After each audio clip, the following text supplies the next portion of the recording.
Hey everyone, just a quick heads up before we dive into this beautiful conversation. So, real talk, during our live recording, my mic went off and I had to restart my computer. I couldn't even hear the guests and they couldn't hear me. So, technology, right? But here's the best part. While I was offline, our incredible guests didn't miss a bit. They stepped up, held it down, and kept the conversation flowing with so much grace and wisdom. And honestly, that's the kind of energy I live for: community, resilience, and people showing up for one another. So if you hear a brief silence or transition, and all of a sudden, what happened to the host? Hope this clears it up. That's what happened. But don't worry, the magic is all still there. Now let's get into the episode and enjoy the show.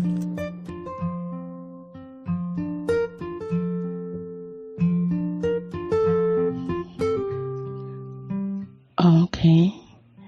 All right. Can you hear me? We good? Okay.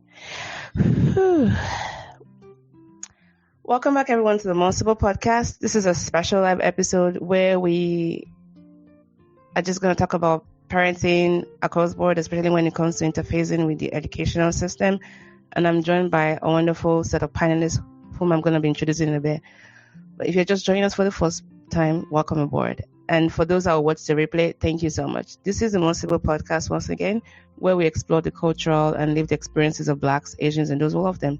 And I'm your host, Sibyl. And today's show is probably one of the most personal ones I've done. And I know I say that a lot when I, tell you guys a lot about my life.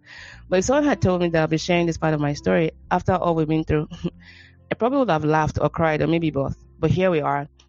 Because I've learned something powerful. When we set our stories free, we just don't lighten our load. We make space for others to do the same. And I hope that's one thing you take out of today's conversation. Now, today's conversation was born out of a very tough season with my daughter's school. One that left me asking a lot of hard questions, like navigating systems that I thought I was familiar with because I work in a school. And sometimes we felt unseen. But in that journey, I've discovered just how many parents are quietly walking the same road.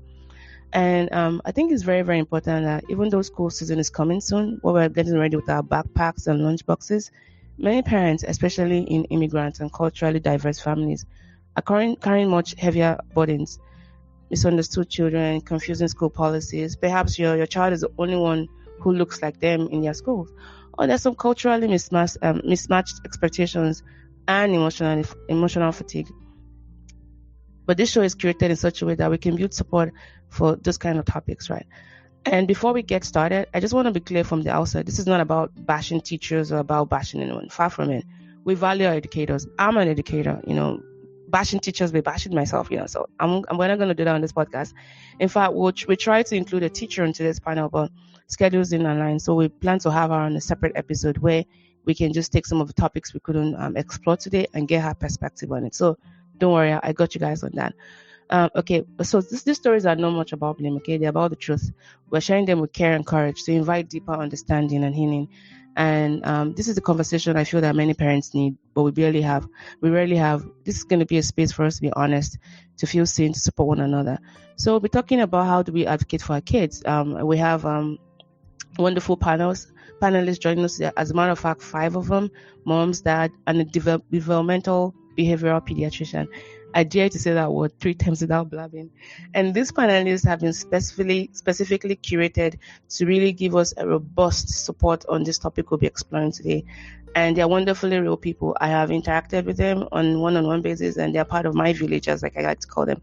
So these are people I trust, people who care, people who have walked the hard road and still show up. So whether you're a parent, an educator, or just someone who believes in the power of community, you belong here. Now, let's meet our panelists. And in no order of importance, by the way, because remember I said all of them are special. All right. First is Mrs. Millicent Ololade. She's a nurse practitioner by training and proud mom of 4 amazing kids. She traded in her stethoscope for the beautiful chaos of full-time motherhood. She's also a content creator, avid reader, and documentary binger. She brings honesty, insight, and hard-earned wisdom about raising kids who don't always fit the mold, and also advocating with both grit and grace. And I highly recommend you follow her Instagram. She's so crazy on there, and she does a lot of wonderful skits. And next one is Mr. Folabi Okubanjo. He's a catalyst and crusader by design. He brings over 14 years of experience across finance, education, tech, and the non-profit sector. He's passionate about building systems that transforms lives, and that includes his role as a father. He'll be speaking from the often overlooked perspective of dads who are deeply involved, emotionally invested, and learning how to lead their families through tough school seasons. Next is my least favorite cousin, wink wink, joining us from Canada. She's actually my favorite, but don't tell her that. She's a devoted mom of two, a nursing student, and a woman of deep faith. Parenting while pursuing higher education is no small task, and she's been doing both in a system that often operates differently from the US school landscape. She brings insight into how cultural values, advocacy, and perseverance intersect north of the border. And Mrs. Farah Stout, aka Gigi. This is RS Gigi. If you follow my WhatsApp stories, you know her very well. She's a devoted Christ follower. She's a wife, mom, proud mom of 6, and Gigi to her grandkids and beyond. She serves as a worship pastor and leads the creative video production and worship team at North Church. She's a singer-songwriter and spiritual encourager. Farah is passionate about drawing out the God potential in others and has decades of parenting wisdom, advocacy, and growth to share with us tonight. I've also had to literally drag out one of my school meetings to be, another voice of reason to help us navigate so we can share a little bit about what that looks like. And last but definitely not the least is Dr. Demvihin Iyembe. She is a developmental behavioral pediatrician with specialized training in complex developmental and behavioral disabilities. So everything from autism and ADHD to academic underachievement and neurobehavioral disorders. Her passion is school success, and she's here to help us understand how the special education process works and how parents and professionals can partner for real change. Welcome to our panelists, and thanks for joining us today.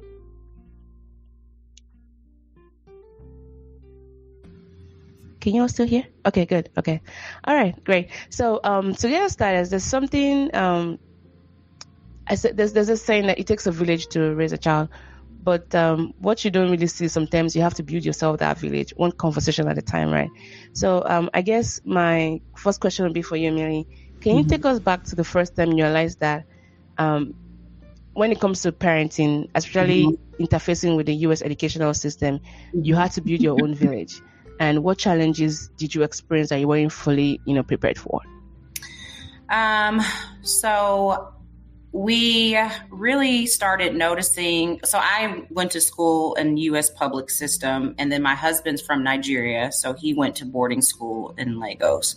So we definitely have two different upbringings as far as, just everything, but specifically we're talking about education.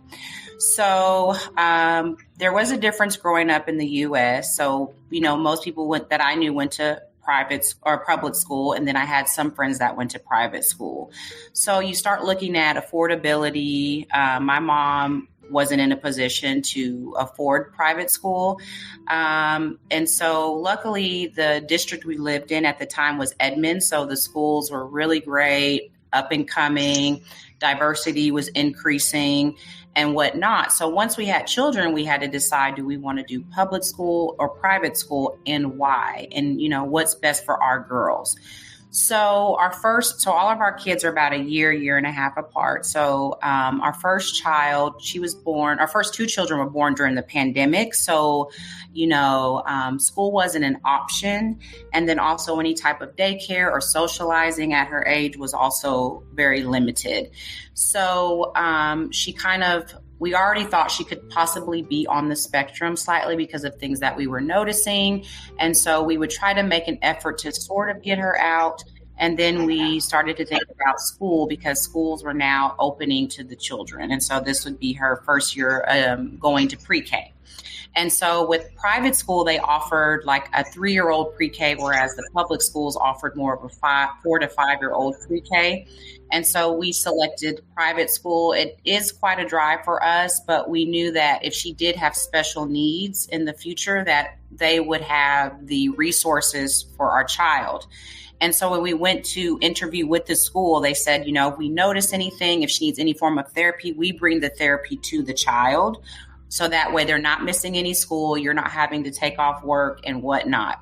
And so from then on, we enrolled our second child into the same school, and we've just had a positive experience. I would say that while there is a lack of diversity in African American or African culture there, it's diverse with the Asian community, the Indian community, And also the school does a very good job highlighting all of those special months, like Hispanic Heritage Month, Black History Month. We learn a lot about Indian cultures. They have festivals, they have parades. They'll have families bring food that from home that's from the culture specifically. So they do a great job educating families about diversity within the school. I also will say another thing that I was not prepared for was all of the extracurricular activities that the school offers. So like once a week, there's like, a play date for the age group. Then there's, sometimes we're at 2 or 3 birthday parties on one day. So maybe 4 birthday parties for the weekend. Then they want the moms to get to know each other. So the homeroom mom has to schedule get-togethers for dad's parents' night, mom's night, dad's night, plus the school offers a lot of things or opportunities to come in and meet with the staff, the headmaster, and other parents. So we almost have to kind of balance what we can go to. Because my husband is a physician and his hours are long, I'm the flexible one because I'm at home, but I also have 3 other children that even though they're within a year's gap, they're still developmentally at different ages. So I have to pick and choose, which activities I can go to. And then sometimes my husband will take them while I keep the younger ones. So it's just the balance. But I do feel like private school for us was better for our oldest child because of her. Is that me echoing? Let me see if I can turn it down. So with the private school, the classroom sizes are smaller, which we were concerned about her going into a large classroom and possibly being autistic or something like that. And so, the teacher said, well, we've worked with autistic children. We have everything you need. So it just really worked out for us where I have friends that their children go to public school, which is great, but they say the classrooms are overcrowded. There's been some incidents on the bus rides where they're putting, like, I know when I grew up, there'd be 1 or 2 kids on the bus per seat. There's like 3 or 4. And so, so we just kind of prayed about it and we made the decision and I also say when you make a decision as a parent, it does seem like life or death, but it's really not. Like if private school didn't work out for us or that school didn't work out for us, we could always go somewhere else. So I say that to say sometimes you just have to do what's best for you and your child and your family. And then things will evolve and change along the way. And I'm just one of those people, I'm very type A and I always have a plan and a rule. But I've learned as a mother that it's just not always on the straight and narrow. And God's plan will always make you laugh. Whenever you try to plan, God will have like another option that you completely didn't think was available.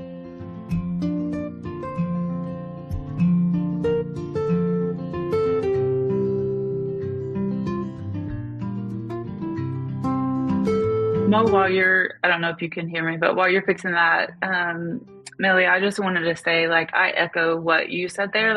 Every family has to do what fits your family. There can be so much pressure to fit into a mold and be like everybody else, but you have to do what's right and advocate for your family, your schedules for the different needs of your kids. And I love that. Yes, thank you so much. It's definitely been a learning lesson because, we just give ourselves lots of grace in this household because you feel like you're missing out I know you're as a mom of 6, it feels like, when we talk about growing our family and my husband says, well, are we being fair to the ones that we have? Our time is so limited. We're both very busy. And is it right to bring another child and then take time or an activity or an event away from another one? Or just even, I do tutoring at home with the kids during the summer. And so he's like, can you imagine you're trying to tutor 2 kids, you have 2 babies running around. I mean, it will always be like that. And so you're right. Sometimes you just have the guilt of, wow, do I have too many kids and are they all getting enough attention? And some need more attention than others. So I know you understand that too. Yeah. And I think that it's important this is something that we practice in regard to activities is having them choose one main activity in a season if they wanted to try different things at different times. But we can be guilty in our Western culture of overload. Yes. And it overloads everyone. Yes, it does. And sometimes that pressure of wanting to keep up, or what you said, like, I don't want my kids to feel like they're missing out on something, but sometimes even helping shape the framework of, we're living counterculture, like, and I love what, like, you have to pray, because we are a faith family as well. And so, like, what is the sacred rhythm for our family, and even for that particular kid? Because in a household with many different personalities, or learning styles, like, Yes. being okay living outside of the norm. Yes. What people say or culture might say is the norm. Yes. And when you have, at least 3 or more children, you're already kind of outside of the norm. And so, but people have just been very supportive and loving, with our family, and completely understandable. And anytime I do get an opportunity to meet with a group of moms or the teachers, I give the disclaimer, like, we really want to try to go to everything. And I would love to bond with you guys and get to know you guys. But I have 4 kids. And so, we come when we can, and, so it's not always going to be perfect. And so that's what we're learning now, especially this past year, with 2 girls being at the same school. Present over perfect was Exactly. a lesson that I really had to lean into and learn, because I definitely did not do things perfectly, felt that pressure, early on, Yes. to keep up and all that, but just leaning into that as the Lord led me to just learn to be present over perfect. I always say there's no perfect person, even apart from parenting in all aspects of life. Nobody's perfect. We all try our best. We try to show up when we can, especially when you have work, you have other stuff, and like you said, you have other kids, 2, 3, 4, even if it's just one other kid. Yeah, you have to deal with the other kid feeling, oh, is this one getting more time or more attention, and try to split things between them. So we just try to, show up for them, try to teach them everybody's loved, equally. And I'm teaching my kids now the difference between equality and equity. Equity, right? I think it's just 2 words. Like, everybody gets what they need at the time they need it. Because, sometimes my son says, oh, it's not fair, my sister gets this. I'm like, well, this is what she needs at this time. You don't need it anymore because you're older. When you were that age, you needed it and you got it. So, just showing up for them when they need it and providing whatever they need at a particular time is what matters most. Yeah. Yes, that's exactly right. My older 2, they're like the divas of the 4. And so, they are so aware when, there might be a Halloween parade. I mean, their school's always having so many activities during school time and then after on the weekend. So, they'll say, well, Mommy, you weren't at the Halloween parade. And I'm like, well, honey, I just had a baby, and you got to participate. You got to dress up. Your teacher sent videos. They're like, well, everybody else's mommy was there. Everybody else's daddy was there. And I said, I understand, but you're blessed to have several siblings, and your dad has to work to provide. For that costume you got to wear to your Halloween parade, your dad had to work so we could buy that. So daddy can't always come to everything. And so we'll make sure that for your Christmas, performance, we'll both be there for that. And so at their age, I mean, the logic is not always developmentally, they're not there yet. And so they just see like, oh, their parents, or they get this, or my sister gets this, and why don't I get that? And, it's just like, so like I said, it goes back to just having grace and for your children and for yourself and for your spouse, and also patience. And I tell our kids, they are a rowdy bunch as well, because they're also close in age. And, I say, listen, guys, it's not your fault, but we had a lot of you in a short span of time, and your parents are old. We're old. So all this screaming and yelling, and we know you want to go to the park 8 times a day, but we can do once or one every. You have very old parents, and it's not your fault. So they're like, And Shola, I can only imagine for you. I'm sorry, Farah. Being in school, like nursing school, was so demanding for me, and I mean, this was when I was in my early 20s, and then I went back and got my master's right before I was married and had children. So and sometimes like I'm so type A, I want like straight A's, I want this, I want that, and it's so demanding. But I can't imagine like having children and going back to school in any form. Well, it wasn't easy for me, but what I do is I carry them along at every point. So when I'm going to clinicals, like when we have different rotations, I tell them, you know what? I'm going to the children's hospital today. I'm going to be dealing with children your age, and I'll bring in tips for us to use. And then I was posted to a school at a point. It wasn't a kindergarten class, and my daughter was just in kindergarten at that time. So I come, I say, guess what? This is the song I learned today, and we sing it together. And sometimes when I have exams, I tell them, hey, Mommy has this exam tomorrow. You have to give me time to study, and you have to pray for me. So when I get my result and then it's an A, I show them, and I'm like, look, see, we did it. I don't say I do it. I did it. I say we did it. You prayed, God answered, and you gave me the time to study, and we did it together.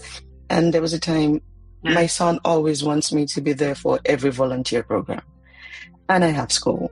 So sometimes when it's clashing with my schedule, I tell him, I'm sorry, I can't be there for this. I have to be in school. I have to be at clinicals. I have to be this.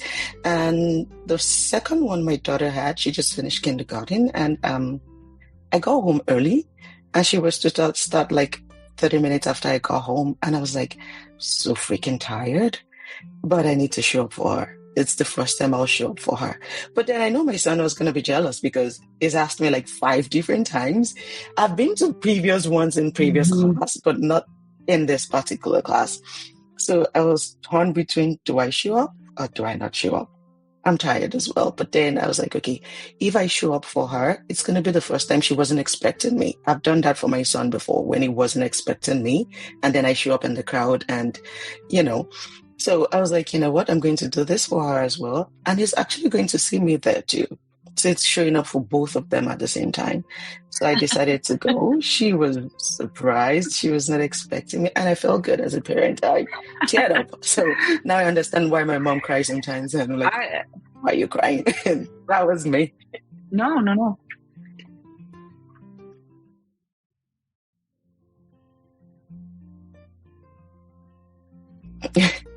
Yeah.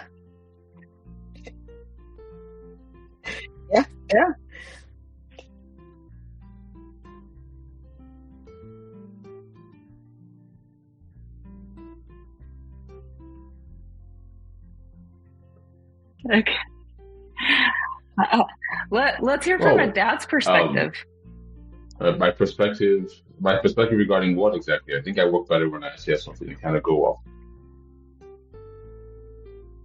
Like in regard to that tension of showing up for all the things and how you decide what you can be present for, how you frame that for me, your kids. I always think or that even my perspective and even supporting your wife. I think it's unique, well. At the same time it's not. I think I've been married for 13 years now. Yeah, 13 years in March.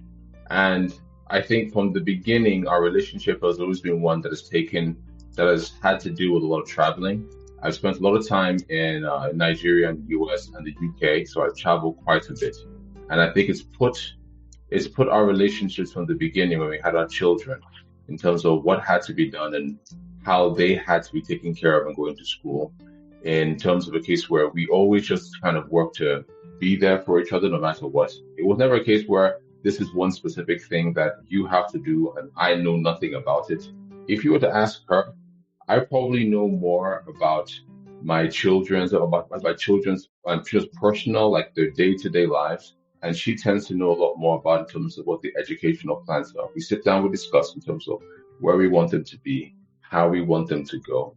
And then after that, it's more case of, because we already know where we need to be. If there's a situation where their mother had to travel once to do a master's in South Africa, and while they wanted to move on, it wasn't even a discussion really in terms of, Is it okay if I go and you look after the kids? So it's more a case of, no, you go take care of them. That's not even a problem for me at all. So like, I've never been in a situation where I've been overwhelmed by how do I look after them? Someone's calling, what's the name of the teacher at school? What's going on? It's more a case of I take a very personal interest in what's going on, because the lesson that I've had, that what I've actually seen, what I've known my entire life is that ultimately I can't expect the world to really care for my kids. That's just the truth. That's my perspective. I can't expect the world to care for them, regardless of whatever, no matter how honeyed the words, regardless of what people say, oh, we really care about your kids, and to go in the end, people are going to have to take care of themselves. And my perspective as the father is have to make sure that they are prepared to actually take care of each other, not just themselves. But I have 3 kids. I have an 11-year-old, and I have a set of twins who are 6. And the main idea is that I want them to be the place that they can take care of each other. They can look to each other and support each other. They can be each other's family as we grow up and we become too old to help them, that they look after themselves. So when I really hear about issues at the school or the environment that they're going into might not necessarily be a place that is reflective of my own background, I'm not necessarily worried about that, because I focus on teaching them within themselves to not to look to other people to validate them. They shouldn't necessarily look at, oh, if they're only Africans, if they're only Nigerians, if they're only Black children in a school, that there's something missing or lacking. I teach them that no, that's from the beginning, that it doesn't matter where you are. What can you get from the environment where you are? Have a sense of curiosity, not just that you expect people to be curious about you, but you should be curious about what's going on in their lives. I think when people see that they come into a particular place, they're kind, they're respectful, they're interested in what's going on, they want to help the teachers, they want to help the principals, they say hi to the bus drivers and everything that's going on. For the most part, they tend to have a much better time just generally interacting with them, because people tend to be kinder and nicer to others when they are nice to them. And even if they're having a bad day and they're mean to these children who've been nothing but sweet and kind to them the whole time, even in their anger, they feel bad in their anger that I can't believe I couldn't control myself to the point that this person is nothing but nice to me and I'm treating them like dirt. So I focus less on what I can do to be there for them. Even if they have school events or whatnot, I do make a point to try to attend as much as I can. I think the only reason why I would never be able to attend an event for any of my children is if I'm literally physically not in the country. Like if I'm 8,000 miles away, there isn't a lot I can actually do to be there. But I do my best to try to arrange my schedule and time to be there as much as possible. My wife, sometimes she feels like, well, what's the big deal? I mean, they're kind of young. They might not notice what's going on. I said, I'm not necessarily doing it because I want them 50 years later to remember that I was there at their first grade graduation. I just like it because it gives me a glimpse into how they're doing as people. I can see how they are engaging with their classmates, how they're engaging with their teachers. I see whether they're comfortable being in a situation where when they're called up to be acknowledged, are they happy about that acknowledgement? It's kind of like they're only there because they're being pushed along in the line. How the school takes care of them in those moments. Are they happy to have them doing things that are there? Or smoking? Everybody has to walk in loose step. There's walking in loose steps to actually make sure that they perform the exact task, exact 5 minutes, and then go and sit down and do nothing else. If I can see those vibes, like this is not going to be an environment that's going to take care of them. It's not going to be an environment that's going to allow them to grow. So I was like, let's move back on that. I've never had a conversation with a principal. I've never had a conversation with a teacher where I've stepped in the space and I'm afraid of what they might say. They might be upset. I've had situations where my wife has been concerned that, they might feel that, oh, we're being difficult, or we're being kind of overbearing or asking questions. I have no problem with that. I have none. And I know that that's my responsibility as a father, is that when she's tired, when she's frustrated, when she feels that it's getting a little much and she can't take it, she can just tell me that, look, I'm not doing this while you go and handle this particular issue. Said the buck stops with me. I don't have the luxury. And I tell my children this, that I don't have the luxury of deciding that I don't want to deal with the problem. Ultimately, everyone else, and so you guys can get tired and say, oh, I'm too tired. I don't want to do my homework. I don't want to go to school. I don't want to see the teacher. That you can say that. ultimately, at the end, somebody has to be responsible making sure you get there. Like, you may not think it's fun that, I keep you on task for these things, but I do it because I love you and I want you to be better. I want you to be stronger. I want you to be independent. I want you to be able to understand that you can achieve a lot more than you actually can do. So if someone's causing you problems at school, tell me. I have no problem going there. I fear no one. I don't fear teachers. I don't fear principals. I don't fear security. I don't fear anyone. If anyone even remotely crosses my children with a chance to make them feel like they are less, I tell my children that no one has the right to make you feel any less than who you are. So if someone's giving them trouble, I will go and I will talk to them. I will tell them that, look, don't make me come there, because I will go and meet the student. I'll tell them that, don't do that. Go and call your father, go and call your mother. Let them come and see me tell you this in their presence, that do not cross my children. That kind of thing isn't right, because I'm the one who have a problem when meet me. Don't take it out on them. So I'm not concerned about what a teacher might say, what a principal might say. If something's going on, I have to manage those issues. I have to make sure that they know, my children know, that there are people who are actually in their corner, and knowing that it's there to help them wherever they've gone to feel like, no, it's okay, I'm fine. My mom, my dad, they'll be there for me no matter what. So if they have a problem or issue, they can talk to me about these things. So in the modern day, in this modern day where people are concerned a lot in terms of making sure that we are responsible, like we are able to make sure our children feel heard, to feel seen, to feel taken care of by society. They're concerned about diversity and some of the things that are there. I'm aware of the challenges that people have. I'm aware, as I see the fears that some people have in there. But I also know that the world is so much wider than it is, that I personally don't feel it's reasonable to expect that wherever it is that we go, you should expect an even mix of people that are there. If I want my children to get some of the best aerospace engineering, I will do my best to find the school, find a country that has the best aerospace engineering.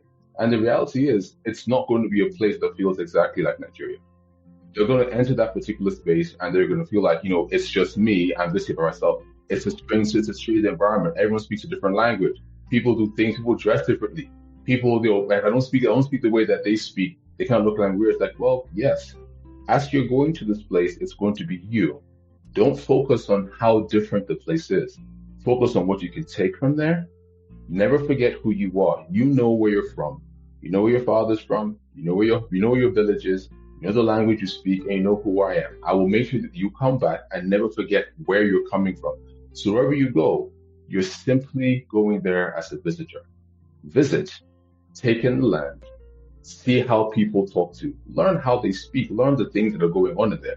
That doesn't change who you are. That doesn't affect you. Just be okay. Don't expect that they are going to have to change for you. The world is too big. The world is too big for that.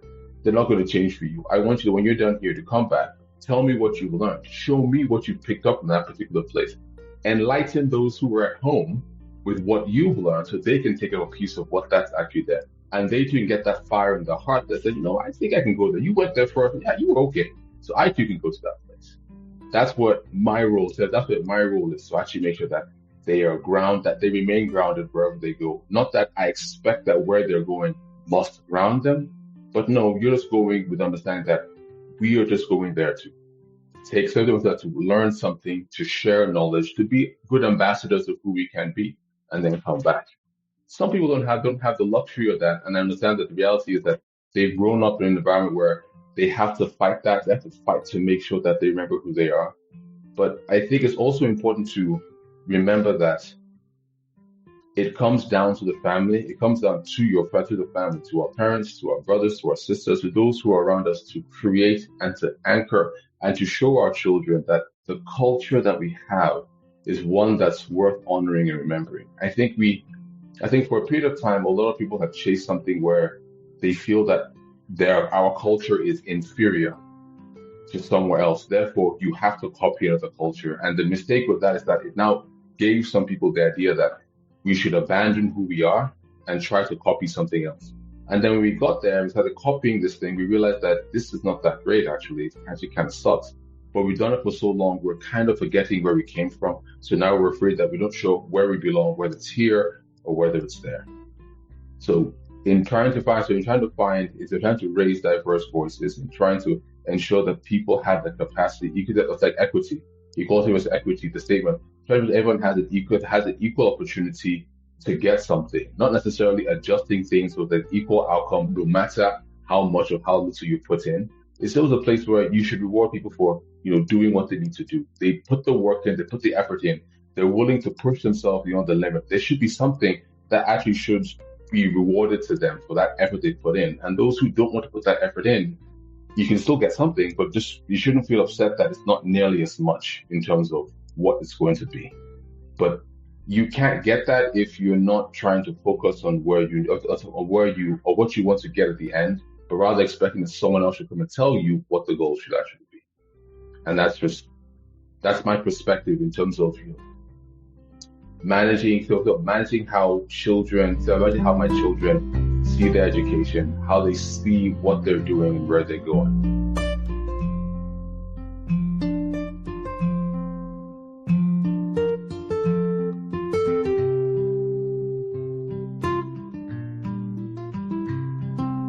How about now? Can you hear me? Alas, I cannot hear you. Yay!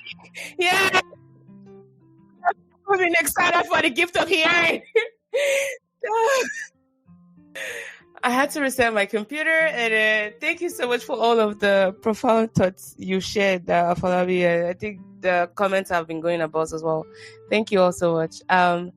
So, because I couldn't hear everything else until when Afolabi was talking about the PTA and his wife and all that.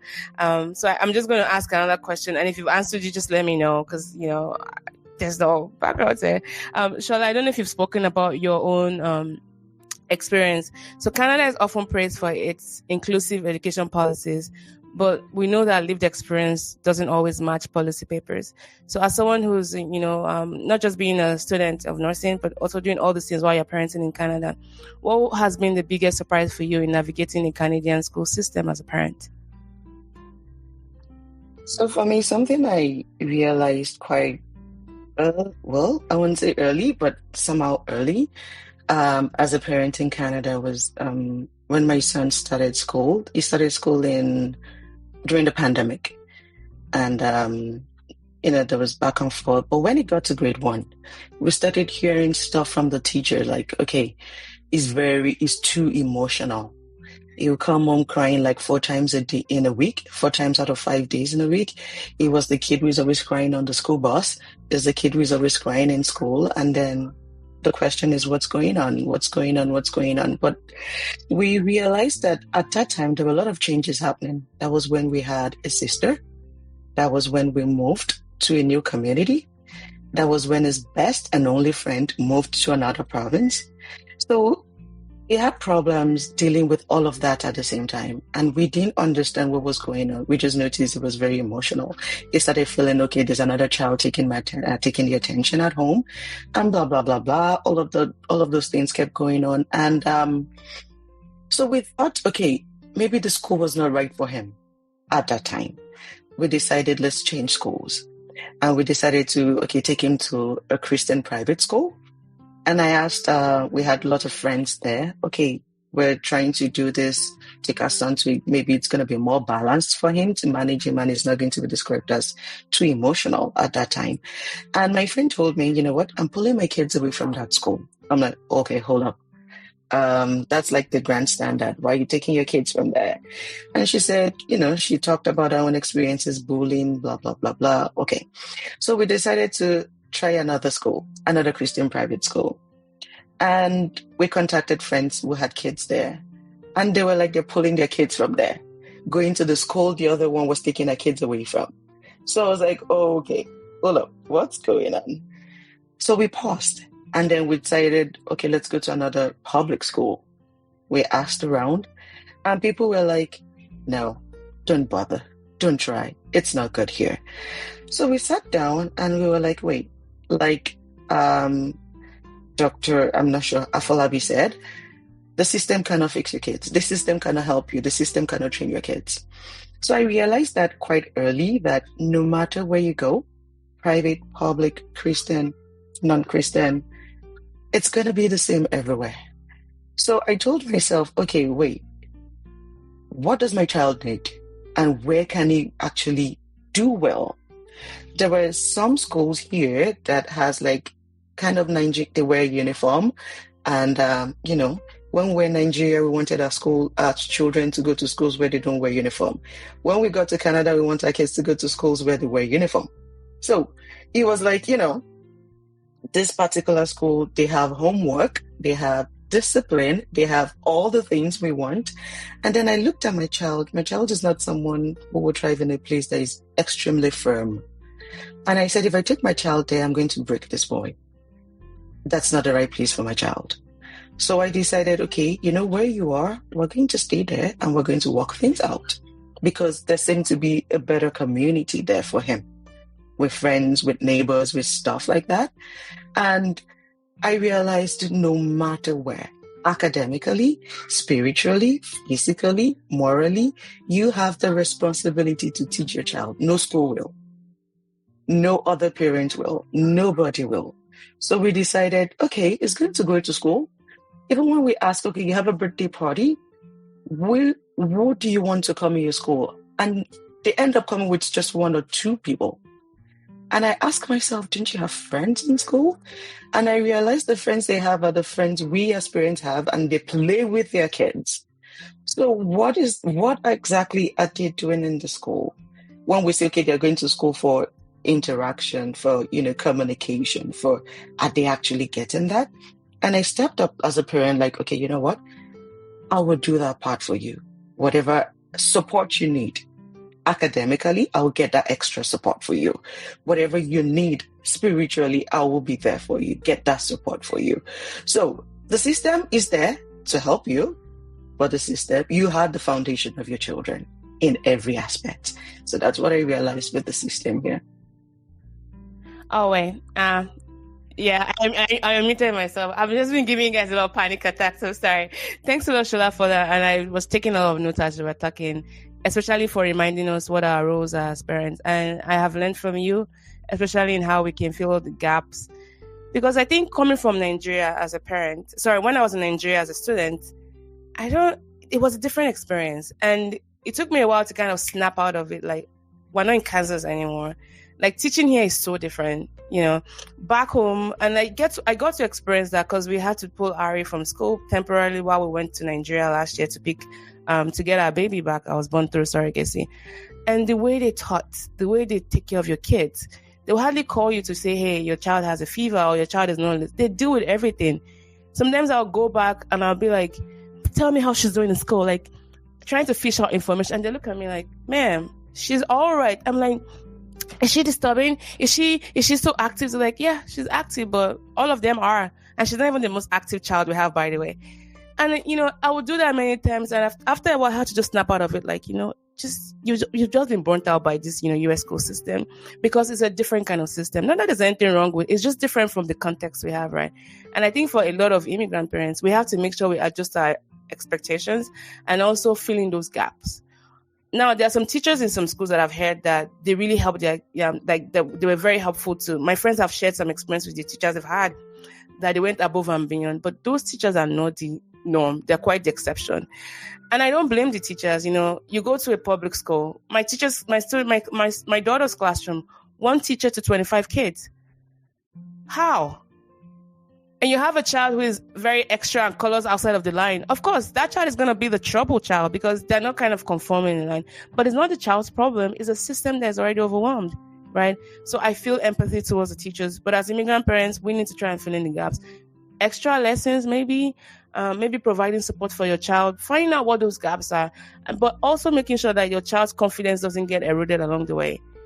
Man, I'm glad we caught that early in Ari, because we could just see her the anxiety, you could see just those expressions when school was mentioned. And so we had to really work hard to recenter that. I'll come back to you, Shola, but I think it's a good way to get to Dr. Dem. So, Dr. Dem, 1 in 6 children has a developmental disability, yet the average time between a parent's first concern and getting help is about 2 to 3 years. first, before I start asking about just special ed and immigrant families, especially misdiagnosis and misunderstanding, can you start by telling us your role as a developmental behavioral pediatrician and what kinds of families and children do you typically work with?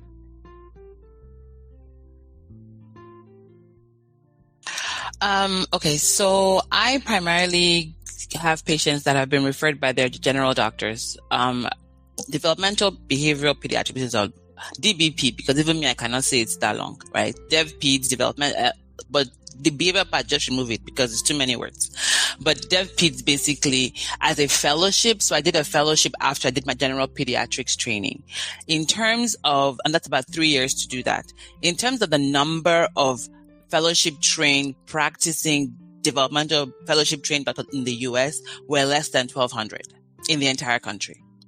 So, and we are concentrated on the coast. So you'll have lots on the West Coast, lots on the East Coast, and in the middle, there's very scarce numbers of us, where most of us are put in, where we will find us mostly in academic centers. So like OU, where I was, Southwestern, all the universities, and the wait list is enormous because of just the number of practicing clinics.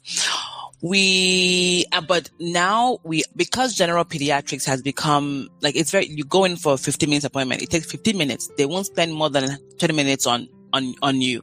So the general doctors are referring to us for most developmental questions. Even if it just comes up, they wouldn't even explore. They just send to us. But that was what was making our wait list be 2 years long, because we're getting true basic general pediatric developmental questions. You should not send it to me if there's a speech delay. If that's all it is, if you're a pediatrician, you should be able to do the initial navigation, referral, discussion, questions, and send for speech therapy. You don't need me to tell you to send the kid for speech therapy. We have all the milestones that parents know and all that. So what we are now seeing, so we had to, most of us have had to modify our referral intake to see the more, I would say, complex or second level issues. So I work at Cook Children's here in Fort Worth. So we tend to get the more complex kids. I get kids where the question is under 5. The question is always rule out autism. That's the one. So rule out autism, or could it be ADHD? And then there's some behavioral issue happening. I've had 4-year-olds kicked out of 6 daycares, kicked out of 4 preschools, those kind of questions where the kid is already not having success in the school setting, often because of behavior, right? And then from above 5, more school age, then I'm getting questions that still rule out autism, still rule out ADHD, but now learning challenges, intellectual challenges, cognitive issues, just something's up and we're struggling with life. And the way I think about a developmental doctor is that my goal is to help your child function better in every aspect of their life. So our first initial appointment can be 2 hours long. It's not 15 minutes because I'm asking about everything. We will ask about how you sleep, where you sleep, what you wear to sleep, what you eat, what school you go to, private school, size of class, all that stuff, because as you say, we want the child to wake up each morning and feel like they can be successful, they have what they need, and they will win at the end of the day. Children are they're cheap. Yay, high five, good job, sticker, that's it. And that boosts their confidence, that makes them happy. They're cheap. You don't have to do anything more than just give them praise where it's due and all that. So all a child wants to do is to do good and be happy. So my role as a doctor first is to understand all the possible factors that go into this family. Every family has their own culture within their family, not only ethnic culture, just culture, what they hold as priority in the school setting, what they hold as priority in terms of even daily schedules. As parents, is there a routine in your house? What is your routine like?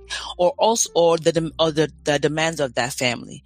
If you're a parent of 6 kids, just by having 6 kids alone in this Western culture is almost chaos. You're pulled from place to place to place. So if I'm going to sit there and just use my textbook recommendations, that cannot apply to this family. If I want you to do speech therapy 3 times a week, how are you going to do that? You have other kids to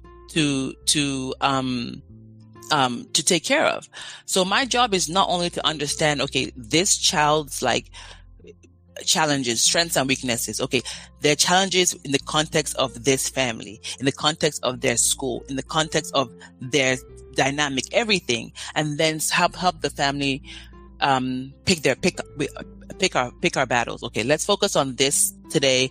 Let's come back in 3 months, 6 months, and then we'll pick the next one. So again, I walk with these kids till that they're about 20 something years old. Some of my more complex kids, we're keeping them till they're in their 20s, because developmental peace does not exist in adult medicine. So when parents have been with us for like 16 years, they're like very reluctant to go. So my very like nonverbal, very low, quote unquote, low functioning, let's just use those like words to make it clear to understand.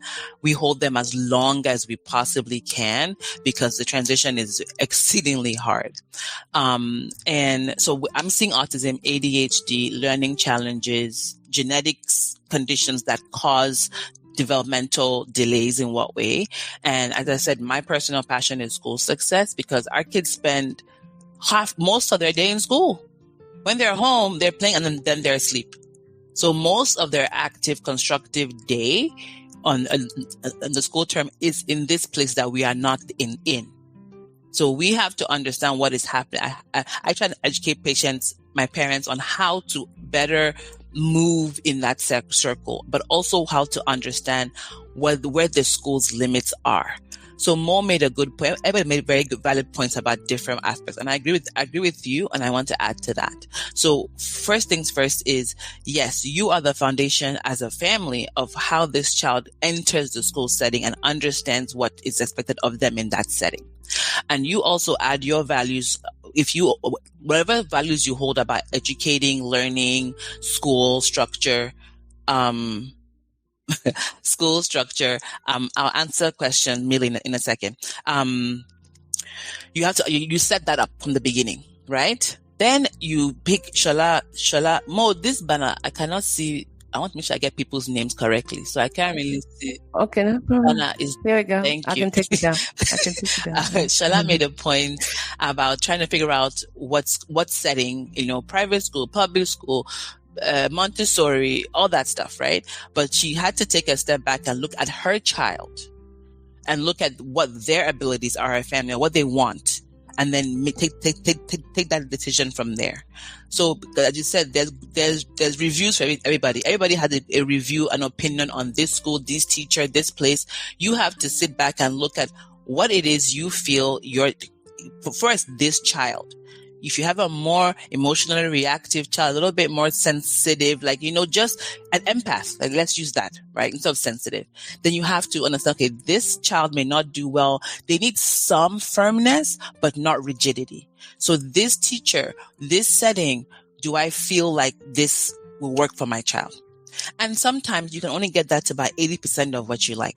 There's no place will be super perfect. You might have a great teacher this year that just got it. Oh my God. But then next year, that person is only going to be somewhat similar. So again, it's helping your children understand that they also have to learn to adapt with change, right? That they also have some growing to do. That there's an expectation that I, as a parent, I will do whatever I can to put you in as much of the right environment as I possibly can for you. I will teach you the tools and help you practice the tools, but you also have to learn those tools, and in your learning and using, you will start to modify. So that's what I do. I think I answered that question. I think Millie sent a question about ADHD and autism and overdiagnosis. Yes. Let me ask that. Yeah, I can. That was going to be my next question. Thanks a lot, then, for at least letting us know what you do and the kind of families you typically support. Now, let's talk about the alphabet, right? For many parents, especially first-timers or immigrants, terms like ADHD, IEP feel like foreign languages until they are thrust into them without a guidebook. Now, my question is in two phases. What are some of the early signs that a child might need closer attention? And for families just beginning this journey, what does that look like, right? And then studies show that Black and brown children are more likely to be labeled as disruptive than diagnosed appropriately. And also we know that cultural misunderstandings often widen that gap. So what are some of the early signs, and how do we avoid being, mislabeled or either over or even underdiagnosed? Dem, are you there? Can you see me? Okay, I think Dem is frozen. Oh no. I can chip in while she's getting. I know we've done a bit of ADHD in children in school, all right. autism, and so I'm going to do the theory, not the practical part. I'm not an expert there. I just did a few classes on that topic. There are some signs you'll see as a parent, but as Africans, I still had this discussion with my husband recently. We often live in denial. We often live in the way our culture is we pray everything. We don't accept until it's the last thing to do, until you don't have any other option. And so a lot of African parents, as parents, you see some signs. Like you call a child, that child is not responding. You have a child who's flapping hands, those are signs. You have a child who elopes. You go somewhere, the child runs away. You have a child who's tiptoeing, not just as a toddler. It goes on, and then there are GTP, whatever. Online, go to Google, go to everywhere. There are early signs you can see as a parent. And I always tell my friends when I see, of course, it's not everybody you can have that honest discussion with, again, because of our background. But when you see those things, it's not, I don't think it's a bad thing to get checked. The best you'll hear, you get a confirmation your child is fine. When my son was being told he's too emotional, we decided to get him checked just to clear things out, because I don't want to feel my child even needs support, right? So we filled the form, the school filled the form, and we went to see the pediatrician, and they said, the child is perfect, nothing is wrong with him. And that cleared all my doubts. And I knew nothing was wrong with him, but okay, let's check if he's okay, right? If he needs help, I'm ready to get him help. But, we see the signs. The school, when a child has been rejected in 6 daycares, that tells you something. It's not only about the system sometimes. We've had this conversation. You get a child beating up everybody on the school bus. Is that normal? Even if the child is African? That's not normal. You need to sit that child down and, find out at home. Is this child, you see parents tell you, oh, this child does this only at school, not at home. Sometimes that is true, but sometimes that is not. The parent is just living in denial. So sit down, look at the signs yourself, speak with people who are close to you. People you can really trust, your own community. Do you notice these things in my child? Bring out the signs, or let them, do you notice anything different in my child? And they'll let you know, okay, I noticed this. And it's your job as a parent to go back, sit down and look. Step out of that parental position and look closely. Okay, do I notice these things, the signs? The signs is science. It's not things that you have to go think about. It's science. They are obvious signs. So does my child exhibit these things, this behavior? Have you tried to fix? Or have you tried to speak with your child? Have you tried every other option? Is it working? Is it not working? It's not a bad thing to ask for help when you need the help for your child. It's all for that child to get better. ADHD signs, autism signs, they're there. Ask your doctors, ask experts. They'll let you know, and they'll tell you these are the things you need to watch for. And especially when the kid is in a structural environment, ask the facility, ask the system. This. But of course, when you are asking, don't ask like someone without knowledge, because they'll put ideas in you. Do your own research. When you're asking questions, ask informed questions. If you don't know the system will take advantage of you. So know what you are asking. Know what you're asking of your doctor. Know what you're asking from the teacher. And confirm yourself. And you can take it from there. Thank you for that. Sorry, go ahead. Yeah. Can I add something? Yes, just please. Yeah. Add a little bit of. I think just to speak on what Shola said, I think this highlights a very important aspect to raising your children, and I think it's something that's truly evergreen. You have to be on the same, you and your husband, you and your spouse, whether it's your husband or your wife, you have to be on the same level from the beginning. Part of the reason why we have so much of an issue and so much of a stigma around the medical diagnosis, analysis, the concept of face. Nobody ever wants to, hey, welcome back. Nobody ever wants to have their family to be associated with having the weird kid, to be the subject of gossip for other people that are out there. So because of that desire to avoid that shame, to save face as it is, prevents them from even going out to talk to a doctor. If you're talking to another human being, you're discussing something that could be shameful, which is why prayer always comes in. You don't have to have an appointment to pray to God. You just pray to God in the back of the attack, in the corner, close the door, do it. No one hears or sees anything. So that is why that the concept of praying problems away has such an allure in that situation. So part of it also comes when the husband and the wife don't agree in terms of what it is. A wife feels that we should go and see a doctor, but the husband is so concerned that in his family, that he's in his brother, his brother is a rich person. They don't have any problems. But I'm the one they'll be discussing at the family get together that his children, I don't want to hear that kind of thing. No, nothing. So because of that discord, the child suffers, or the child doesn't get the help that they could need. Or even just getting analyzed, like, well, it's not really ADHD or autism. They just have a different issue entirely. Just do this particular thing and they'll be fine. It could be that, but you won't know unless you actually get that kind of thing analyzed. It's very, very, very, very, very vital.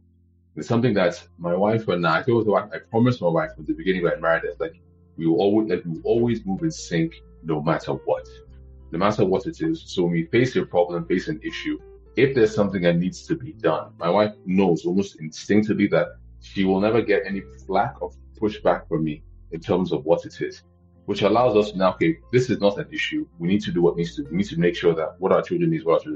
What do we need to do? How do we need to do it? And then we just step on doing it. So it's more a case of even before we're able to deal with a lot of these issues, you have to make sure that, it's not just about, the child is the problem. It's that what are we working together? What have we decided, you and I, what have we decided that we are going to do to take care of our children? So it's not about what other people may think, what other people may say. If you're united in terms of things that you're concerned that, if my work hears about this thing, it'll be bad, then we'll come together. No, I will never discuss this with anyone. This is something that works between us. We go to see them. We go to see the doctor, take care of it. I'm not going to share anything on Facebook, on social media about it. I'm not going to talk to my friends at work about how stressful this particular thing that's there. We need to be there. Because if it's a case where, one side doesn't feel they can trust the other, they're not going to want to put that support behind it. And then now becomes ways to solve the problem that helps everyone. I feel like I'm taking this on by myself. You don't get the access to what really helps, what really matters. And then the problem goes undiagnosed far longer than it should, until it gets to the point where it's now essentially uncontrollable, because now it's truly beyond our capacity to do anything. And now it all comes that, well, if you had said something about this years ago, we have these materials, we have these doctors, we have these specialists, we have this, there's medication they could have taken, there's therapy they could have taken, at least you could have managed the issue so that it's still there, but it's not a situation where it's coming out into something. Yeah. I will come back to you because I had a question about the couple creating a united front, because that's a big issue, that we see a lot, especially when it comes to parenting and should we test our child versus get them on an IEP. So I'm going to come back to you on that. Dr. Dem, did you want me to say the questions again, or you just want to go? Tell me again. Make sure I'm. All right, sure. Sorry, so I was saying that. Welcome back. So we know that, for example, IEP, ADHD, those are words that many of us didn't grow up with as Nigerians. Mm-hmm. And when that is being thrown at us, it's very, very overwhelming, right? How do we make sure that we are doing right by our kids, even though we're not very comfortable with that label, so that way they are not being not well diagnosed when they're supposed to be? And then the other part would be like, for a lot of our kids that have a lot of energy and they're labeled as disruptive, or they don't fit into those boxes, and they tend to be overdiagnosed. So it's almost like those two extremes. How do we make sure that as parents, especially if you're not comfortable with that label, we're doing right by our kids and providing them with the right support, but at the same time, they're not being mislabeled or, misunderstood because of just how, wonderful and colorful they are? So, okay, great question. So the first things first about, I think how do I know if what I'm seeing is a problem? Or when I'm watching this child, and should I be worried? Should I not be worried? You know how we say, oh, you shouldn't compare kids. That's true, but that's just not true. Because we have milestones. The reason we have milestones is that we compared kids and we got to some range of what we think should be expected. So if you are seeing something and there's a niggle, like, this is different. Like, I'm looking at all these, like, the best place to look at the child is at a birthday party. When they're all there, the same age, there's so many different, so they're all different, but they're all kind of swimming in the same ocean. And if you're watching, all of us have been to kids' birthday parties, and all of us have watched kids, and everybody has seen that one kid or two kids. They're like, something's different there. Something is different there. It might be behavior. It might be communication. It might be how they play, what they choose to play. But you notice that there's a difference. Now, difference does not always mean bad, right? That label of disorder, which is the sticking point for, I guess, even me culturally, is that if what I'm seeing, or if my own child, if I look at this truly, and I feel like this thing, this behavior, this delay, this difference is getting in the way, like it is impairing how well they can move amongst their peers, that it is an issue. So the most obvious, I feel like I'm delayed. I'm good. Okay. The most obvious thing that parents will no doubt seek therapy for right away and all that is delayed talking. But there even is still some delay in that, because I didn't talk till I was 4. I'm like, that's not normal. Like, does not mean that's okay. But again, there's still some delay with that but if a child is not talking, we're going to see, I can see my video being glitchy as well. That's why I knew something was up. So they will do that. Okay. The next one is, then the behavior. So if we have truly disruptive behavior where the child is being kicked out of school, they're fighting a lot, there's all of that, okay, they're going to come and talk about that, right? So then is the more subtle ones where it's like still within the realm of typical, oh, he's 3, or oh, he's a boy, or she's just vibrant. But that is not necessarily, and it's also about perception. So you might be in a classroom with a teacher, a decode teacher, that person's entire energy is level 2 energy. So they want their entire class to match their energy, which is here. Well, we know that some kids are level 3, level 5, level 10. So just that fit, there will be an issue. Because the teacher, or even with parents, we have some parents that are mellow, chill, just lackadaisical energy. That's fine. Then God came and gave them the opposite, right? And the parent is confused because it's like, is this, so I, like Dr. Like Okupanjo said, always bring it up to your doctor. Now, I have been in a position where I received these kids from the pediatricians at age 5, and parents are giving me the story, and they've been saying that since they were 2, since they were 18 months, I knew something was different. And I went to my doctor and they told me, they told me I should just keep watching. I don't fault the parents because they did do their part. They did try. This kind of discussion where we are making it a little bit more public, we are having open discussions, we are willing to share our stories outside, that helps families. Because if I went to my doctor at 2, at 2.5, and they're just brushing me off, but I know that Mo has told me that she had challenges at school, then that person, and Mo has been willing to say it outside, then I can maybe go and ask Mo, hey, I know your own is different, but me, what do you advise? So having non-formal forums like this and being public about our stories help people know how to seek out services. That's one.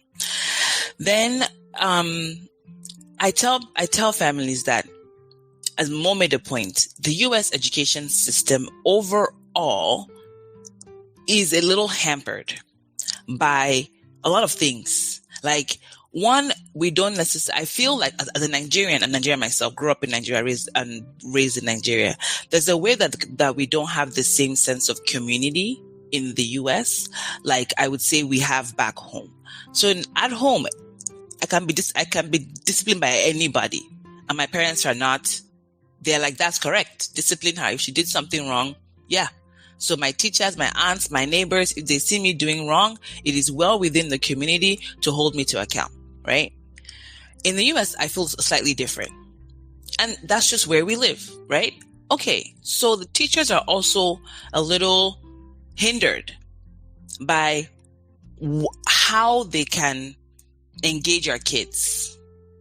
And if they see that this child requires more hands-on, more, then it's like, that was not within my job. That wasn't what I was told to do. I need explicit instructions as to how well I can work with this child, right? And then they push it back on the parents to go and get them diagnosed. Something is wrong. Something is different. All that one. And sometimes it is fundamentally the fit issue. Either the teacher and child fit, or actually the school and their fit. Hence, Shola was talking about which school should I figure out for my child. But without first even accepting that, or looking at your child like Millicent did and say, okay, what does this child need? And are they having a good time? Children should be enjoying each day. There will be wins every day and there will be challenges every day. But at the end of the day, they feel like I had, a productive day. If that is not happening on a consistent basis, then something is up. And a parent should be able to see that and say, yes, okay, is it in our home that the issue is? Is it in the school setting? And what should we do about it? If I don't know, okay, who can inform me? The doctor, my neighbor that shared the similar story, my pastor. But it's okay not to know. But you also have to go and accept that you need to seek out an answer. Thank you so much. That was, it got me a little teary-eyed because it just cast my mind back to my experience with our daughter and just, seeing some of the changes. Now, for context, our daughter attended private daycare for the first 4 years, very small class, and the woman was great. As best as you can have a non-Nigerian taking care of a child. She was very hands-on. We never really had anything to work together with Ari. She would give us feedback. So whenever we would have questions from Ari's teacher, when Ari transitioned to public school, she was one of my reference when hey, her teachers are saying this and that. At home, there's a way as parents, you just kind of overcompensate for your child's, deficiency, as it were. You have structure at home, they have their expectations. But the moment she was thrust into public school system, my daughter changed. And then you will hear, oh, Ari is great in the morning, but in the afternoon, she declines. And I'm like, so I'll talk to Ari, what is going on? As a Nigerian mom, you're like, please don't go embarrass your family in school. Or hurry up and sister, sit down. And then I now started noticing that every lunchbox, and as a first time, mom, I had, went on TikTok, Instagram. I even got some tips from Shola. Her lunchbox was colorful, had everything in it, the things she would like. She'll come back home untouched. Why are you not eating your lunch? So I had to put 2 and 2 together. My daughter wasn't eating lunch because there was a gigantic clock in the cafeteria telling them they had 10 minutes. And so I was like, can you please watch the CCTV? I don't think this girl is eating lunch. Our teacher would line them up. They'll get into the cafeteria and then they would see her just bring her lunchbox back. So they just thought she was eating. My daughter was hiding in the bathroom, which is not like Ari. So I'm like, we need to work on the lunch. So if you're telling me she's declining after lunch, it doesn't take, rocket science to she's not eating. Her nutrients are not getting there. So we had to tell Ari, it's 10 minutes here. And then I volunteered to start chaperoning during lunch, to kind of observe her lunch behavior in the wild. And, So switching her to a school lunch really helped her with that socialization process, getting in line, picking what she wanted to eat, and then eating the same food as her friends. And she got better with time, right? And I'd say that honestly, because for a lot of us as parents, when we hear those kind of things about our kids, it feels like a personal failure. Like we have failed them, like there's something off with my kids. When we carry on that shame, our children can feel that. Okay. So and I'm being honest about my experience because I'm a parent. I'm someone who gets things done, right? I'm very efficient. I'm very effective. So it wasn't very sexy hearing that my child wasn't adjusting in the wild, because I'm like, no, she's perfect. There's nothing wrong. How dare you say that about my child? So as we can, go back within those contacts and communities and bounce back and see, okay, if it's not happening at home, but it's happening in school, could it be because of the different experience? I mean, public school is wild. It's, regimented. It's super regimented. Would the child be better off in a smaller setting? Do you have to put accommodations in place? And forget about the labels. It's about just finding out what is really good for your children, okay? And this is what I would like to really, really hone on. I want to ask Farah some questions, but I want to go back to Afolabi. You raised a critical point about being united as parents. And I know parenting styles nothing really tests the marriage than parenting styles. You think you love your husband until you realize that, oh my goodness, we don't agree on this particular thing. And how do we come in such a way that we're united and the kids don't see the cracks in it? How did you get you and your spouse, how did you get on that united front? Because I've had scenarios of maybe a child needs an accommodation to be on an IEP, which is an individualized educational plan. And a spouse is like, nope, don't get them tested because it's going to follow them all through. And then the school is going to label them. They're going to, special ed, short buses and all of that stereotypes. How do you work together as a united front to support your children? How did you and your wife get together on track? Because this happens a lot in our communities where parents can just, seem to get it together. And maybe if Farah can also add to that after Afolabi, that would be great. It goes back to what I said, or what I said generally. It's just, it really comes down to you, parents. Like, parents have to be united to understand that at the end of it, it's about the children, about the children's life. I think it's a case where shame and people allowing external factors to determine what goes on within the family.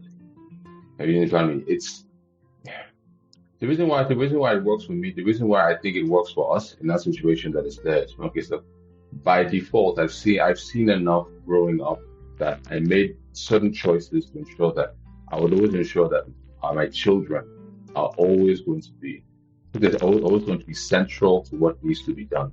Mainly because I don't want to have my children living in my house all my life. At some point in time, I want them to go out. I want them to go out, go and build their own lives, get their own families, and do their own stuff, so that my wife and I can have peace. Have peace at some point in time. So while they're here, they're the main thing to take care of. We take care of them now, so that they can take care of us later, but also so that we don't have to take care of them later, so that we have the time to enjoy to ourselves.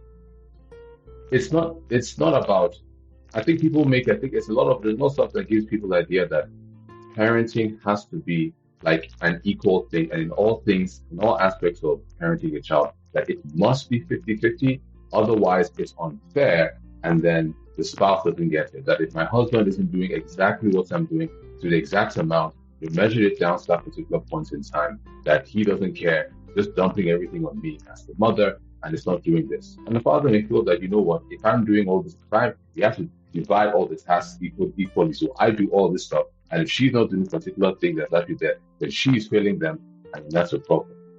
The reality is, the way the world is today is not the way the world was when our parents raised us. There is so much more that we have to balance as people, as individuals, as a couple, as a family, as a society. We don't have access to the same resources. We don't live in the same neighborhood style setups where within that particular environment, if we had something to take care of, we could ask our grandmothers, our aunts, our nieces, our nephews to look after. After school, they could go out and everyone could play as a family in the family courtyard and do some other things. Many times, we also end up, we're changing locations, we're changing addresses every day, for moving to new communities and doing lots of other things that are there. So even if you had a plan today that worked in terms of how you want to raise our children, that plan will change. couple of years down the line, when we have to move somewhere else for the sake of the family, get a job that takes you to a different country, then the entire setup you have is completely different. Right now, my family and I, we just relocated to the US like a year, and we've been there about a year now. It's completely different. A lot of the resources, a lot of people that we've been able to rely on to help us in raising our children, we don't have access to those things. Now it's literally just she and I and them. So we're now building new connections, we're building new relationships, but it's not the same. There's some things we can't talk about that are understood the same way. We have to adjust, which means that in terms of what we are doing, the roles that we have actually change. And it's more a case of what can we do as a couple together to allow us to keep our children going. If it's a case where, we want to put a child, it looks like after doing what we need to do, go and talk to go to a professional, they look at the child and say the child needs to go on IEP. The matter is, if they need to do an IEP and you've really done the research, you've done it, you've looked at it independently, you've spoken to the professional, got a second opinion, and it really is just like, this is not just somebody just saying IEP because they want to get their numbers up or something like that. It's a legitimate situation. And then the truth is, that's what needs to be done. Oh my goodness, what did I say about our child? No, it doesn't mean your child is labeled as anything. What it literally means is that if you want your child to have a significantly better chance at leading a productive life, these are some critical things you need to get into this place. But if you want them for the rest of their life, isn't what's going on? No, it will not. Because if you're adults, all of us here are grown adults. All of us here have established careers. We've done things, we've gone places.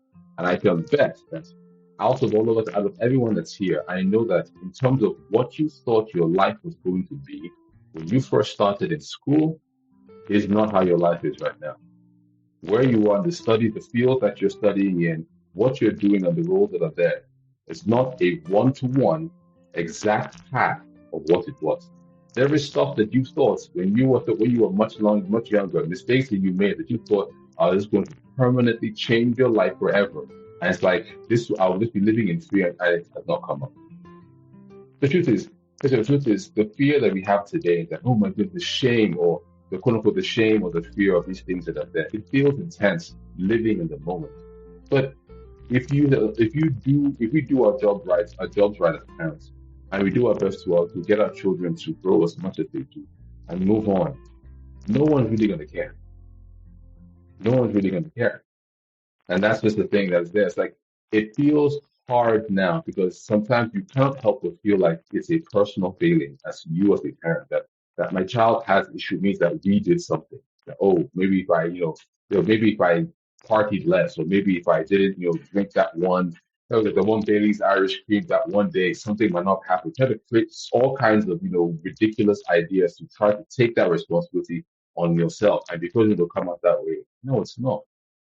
The truth is, it's not within our power to determine how these things go.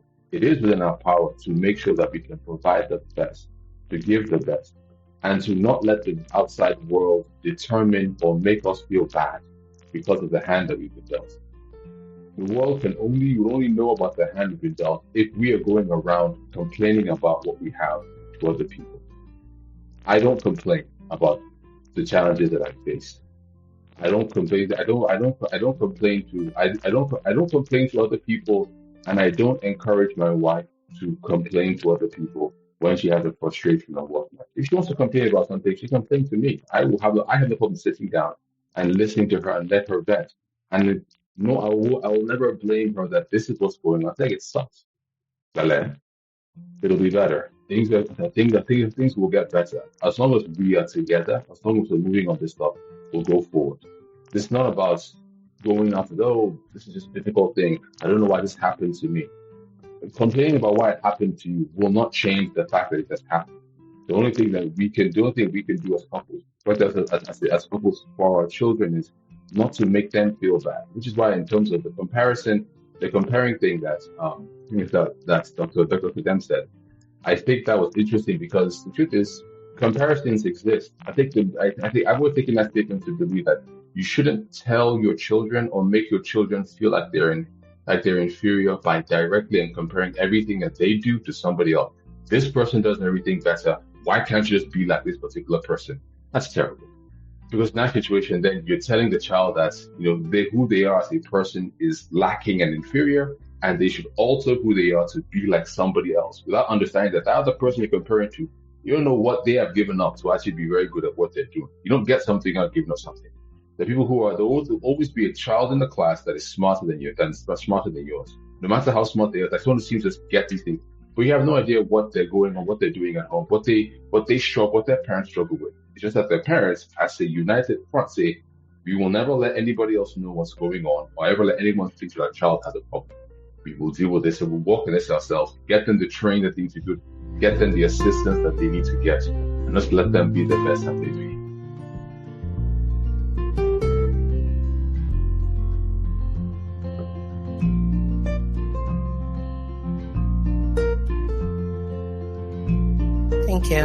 Thank you. And before I segue to Farah, I think we can be very honest about how overwhelming diagnosis or support might look like.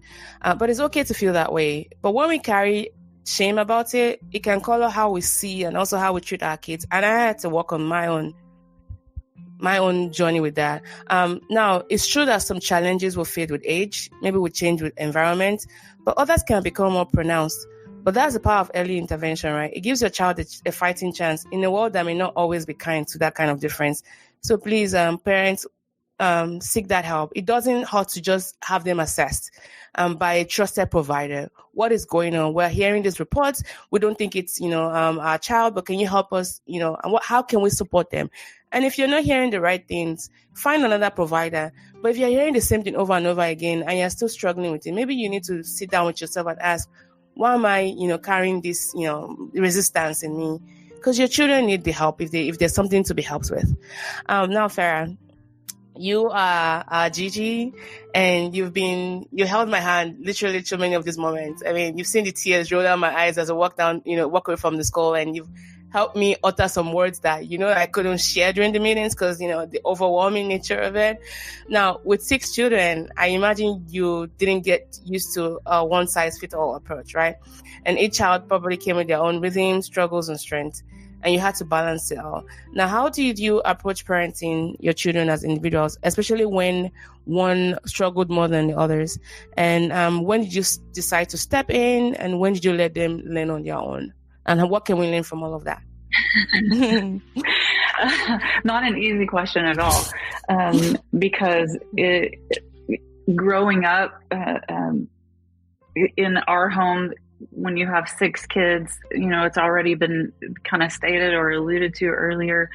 There's a lot of dynamics. It's like a perpetual slumber party, and there's always activity. There's always something going on. There's the difference in the personalities, and then it's the work on Tony and I's part to not try to pigeonhole each kid into me. It would be easy. That would be nice. Like we have our standards of guidelines and the framework that we function as a family. But then even the communication with one child has to differ than the other child because of their different personalities. And I'll say this from all the conversation, I so value and appreciate all the things that are being shared, because the thing that keeps stirring up inside of me, I grew up, I'm sure that I'm older than everyone else here on this panel, and the framework of school and community looks very different than it does today. And we did live more in that community framework, and there was a lot more trust of parents with the school systems then than what there is now. Just things looked very different. And even in the classroom, as some of the stories are being told, I flash back to in the 1st grade, and I always did well in school. I excelled, and there was like 3 or 4 of us. We would get our homework finished earlier than everyone else. And so the teacher would partner us alongside other kids in the classroom, and we would work side by side and help them along, like peer to peer. And there was a lot less pressure on the teachers, a lot less paperwork. And there was a lot less focus on the standardized testing, and teaching to this test, which puts a lot of pressure on teachers, puts a lot of pressure on kids. And then that funnels back, into the home. And so I think about that and how it changed when my kids were growing up, and even some of the parent teacher conferences that I would have, and not necessarily that it would be about challenges that my kids were having, but it would be about some of the disciplines that were happening in regard to the whole classroom. And these teachers were overwhelmed.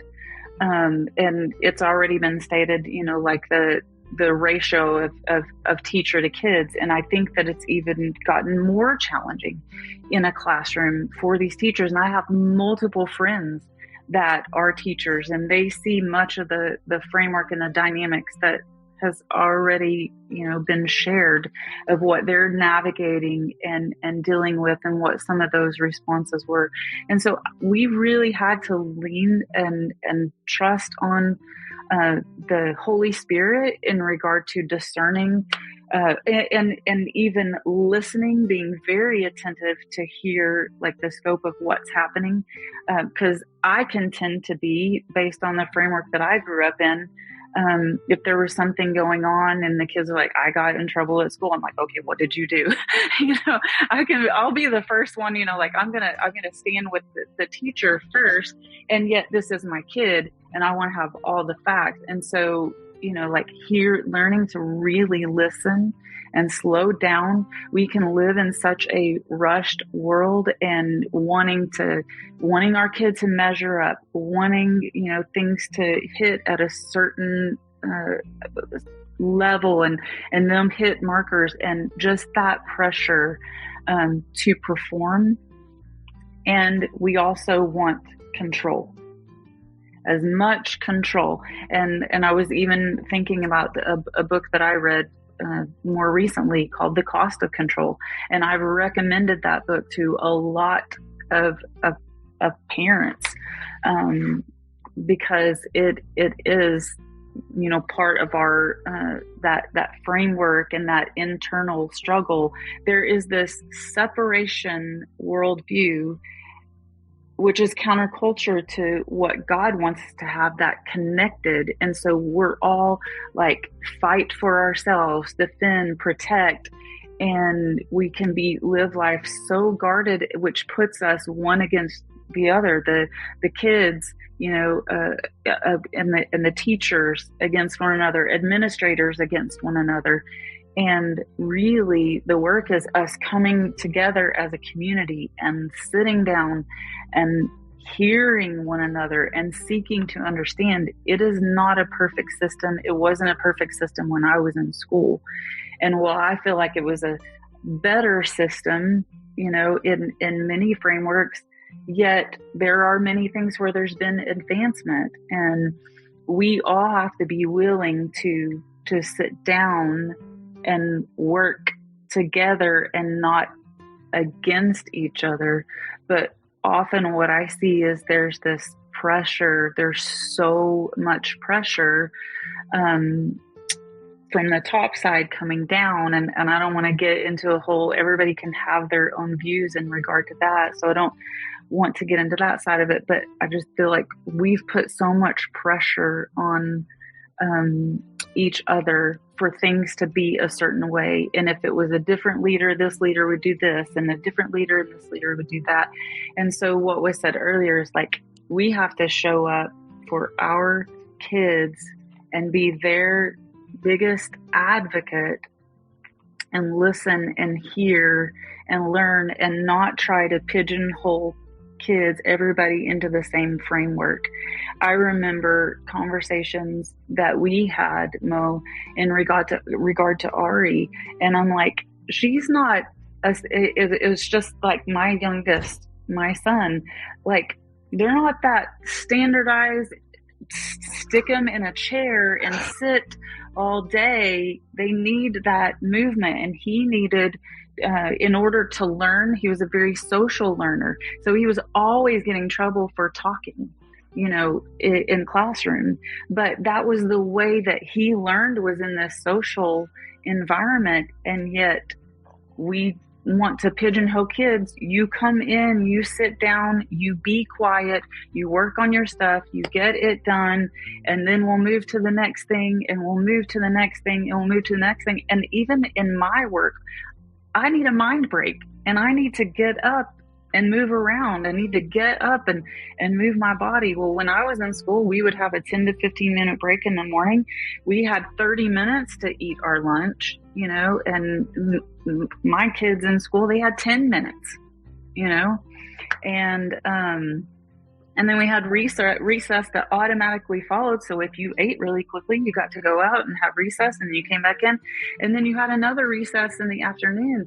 And a lot of the schools, they've taken away much of the outside play, much of the recess, much of the things that is helpful and beneficial for kids. They need to move their bodies, and it helps, and I hear this not just from kids and from parents, but even from friends that are teachers, and so I just had to give them ways and tools that they could be honoring of what was going on in the classroom, and honoring, of their teachers, and but that also would help them to succeed and thrive individually. Thank you. I don't know if that fully answers your question. Oh no, I did, and a lot more. So much stirring inside of me. I did a lot more. Real quick, as we're running off, I had some questions in the chat, so I'm gonna ask that to you, Farah, and then Dr. Dem had a question. And FYI, I don't think we can give medical advice, but I'm sure she'll try her best to answer it. So for Farah, Motsurai wants to know, and thanks, by the way, Motsurai, I see you in the chat, and thank you for all of your engagement. She was like, wow, 6 kids. How did you navigate personal life? Example, work-life productivity versus parenting. Okay. Well, we definitely worked together as a team. My husband and I, it was shared responsibility, shared loads. I didn't live with the pressure. I didn't grow up with my parents being at everything, and so I just naturally didn't feel that pressure. I was present for my kids, but I didn't feel that pressure that I had to show up at all the little things and events. And we made sure our kids were active. We were active in the community, in our church, but we definitely brought community around us. We built relationships. So when my kids were in dance, when they were baseball, tennis, track, all the different activities that they were involved in, we built a community around us and shared, because we did have so many kids, and we couldn't, even with the 2 of us trying to go to as much as possible, there wasn't enough of us. And so we had aunts, and not necessarily that was actually biological family connected to us, but we just grew community, and aunts and uncles and bonus grandparents, because when we moved here to Oklahoma City, all of our family was in eastern Oklahoma and in Arkansas, and we didn't have them around us. And so we knew very quickly we have to build a community to help us to show up and cheer our kids on when we can't be present there. Yeah. So it was a lot of a give and take, and there was, even moments where I would sit and I would feel an internal struggle and that tension, am I doing enough? Do my kids know for sure, that I support them, I champion them, I love them, even though I can't be all the things. And I would always have to remind myself that can be a cultural pressure that is put on. It's not a reality. And encouraging them, you always, knowing who you are, that's what was stated earlier, being confident in who you are, and you always have people that are there for you and that are there with you, even when mom and dad can't be present. And that's the reality. We're training our kids to grow them up. We want them to fly. We want them to go and do their own things. And if everything, even along the way growing up, is about them doing well based on whether mom and dad are in the room or present, with them, then that can create a challenge and a hardship for them. Yeah. Thanks a lot. And to be clear, Farah, you were not a stay-at-home mom, were you? I was not a stay-at-home mom. Yeah. No. And the reality is I never desired to be a stay-at-home mom. Yeah.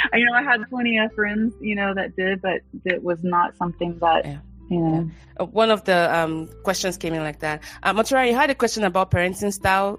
Afolabi already answered that, so I recommend you do a replay. Now for them, how can one manage ADHD without medications? Well, my philosophy is pills don't teach skills. Okay? That's what I said. But pills do not teach skills. So ADHD when it gets to that point of being impairing to some degree, is that there's a skill deficit that this kid has, right? The main thing with ADHD, because the name, I don't like it because it makes us think that it's just about being hyper or being inattentive. ADHD is what we call executive function issue, meaning that I don't plan well. I don't know how to use all my energy, my attention, my thinking, my reasoning. I'm just kind of like, disorganized with that, right? And for the most part, that comes with time. Even a person that does not have ADHD, that executive function is like the last quote unquote milestone that fully matures. Executive function does not mature till you're in your 20s.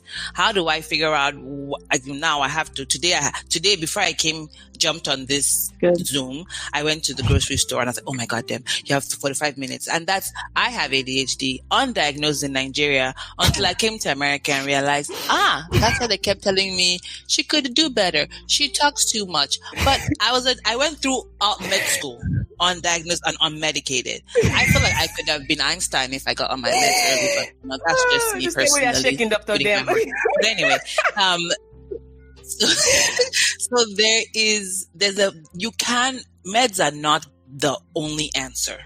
When I have parents come to me, and of course my lens is a little bit more particular because I see quite significant cases of everything. So I tell parents that ADHD medication is like the glasses that I'm wearing. I've just taken off my glasses now and I cannot see anything.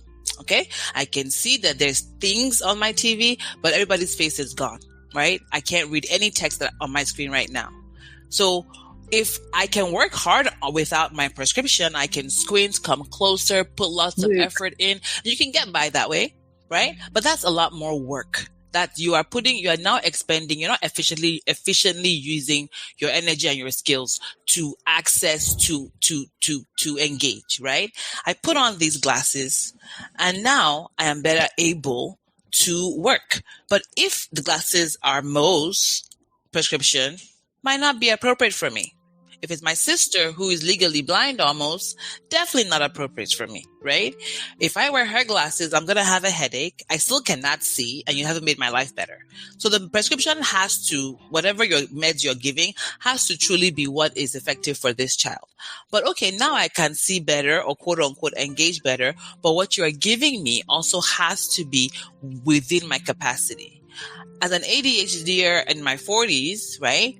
I don't like too much text. I'm like, quick, what are you trying to say? Bullet points, summarize. So if an ADHD kid sees by the time they hit third grade, where the word complexity changes a lot. Kindergarten to second, we're learning to read, learning to count, learning our numbers. Third grade and up, we're now using those skills to understand, to apply, so there's a lot more, there's more moving pieces, more balls to juggle. It's not just it's how well can I, and how can I apply this in a different way. So we're having to multitask in our head as we advance through the school system. So if I even get on medication, quote unquote, you still have to adjust or present or work with me in the way that I learn better, right? Farah's kid, who was the kid that was more visual. Exactly. So more manipulatives, more pictures, more images, more dynamics, get up and move, learn as you move. Those things are necessary. The pills medication is only 20% of the lift, right? It can be helpful, But I tell parents, if you don't want to do medicine, no problem. No problem. But everything else we got to do. So you cannot come to me in 6 months and tell me that nothing has changed. Okay, so what are we doing? I have option, talk to the school, get on a 5, do something. I give books, I give modules, I'm like, are you a book person? Are you a video learner? What learner are you as a parent? Because this child is 7, that they will not go and magically learn by themselves, right? We as the parents are the ones that have to keep the work, effort, practice, all that kind of stuff, right? So you have to show them these tools, and then with success with some of them, it becomes habit. But kids don't build habits, they'll build haphazard habits. So there is work like that. So pills can be helpful, but I tell pills do not teach skills, and this is a skill deficit. So we have to work on that.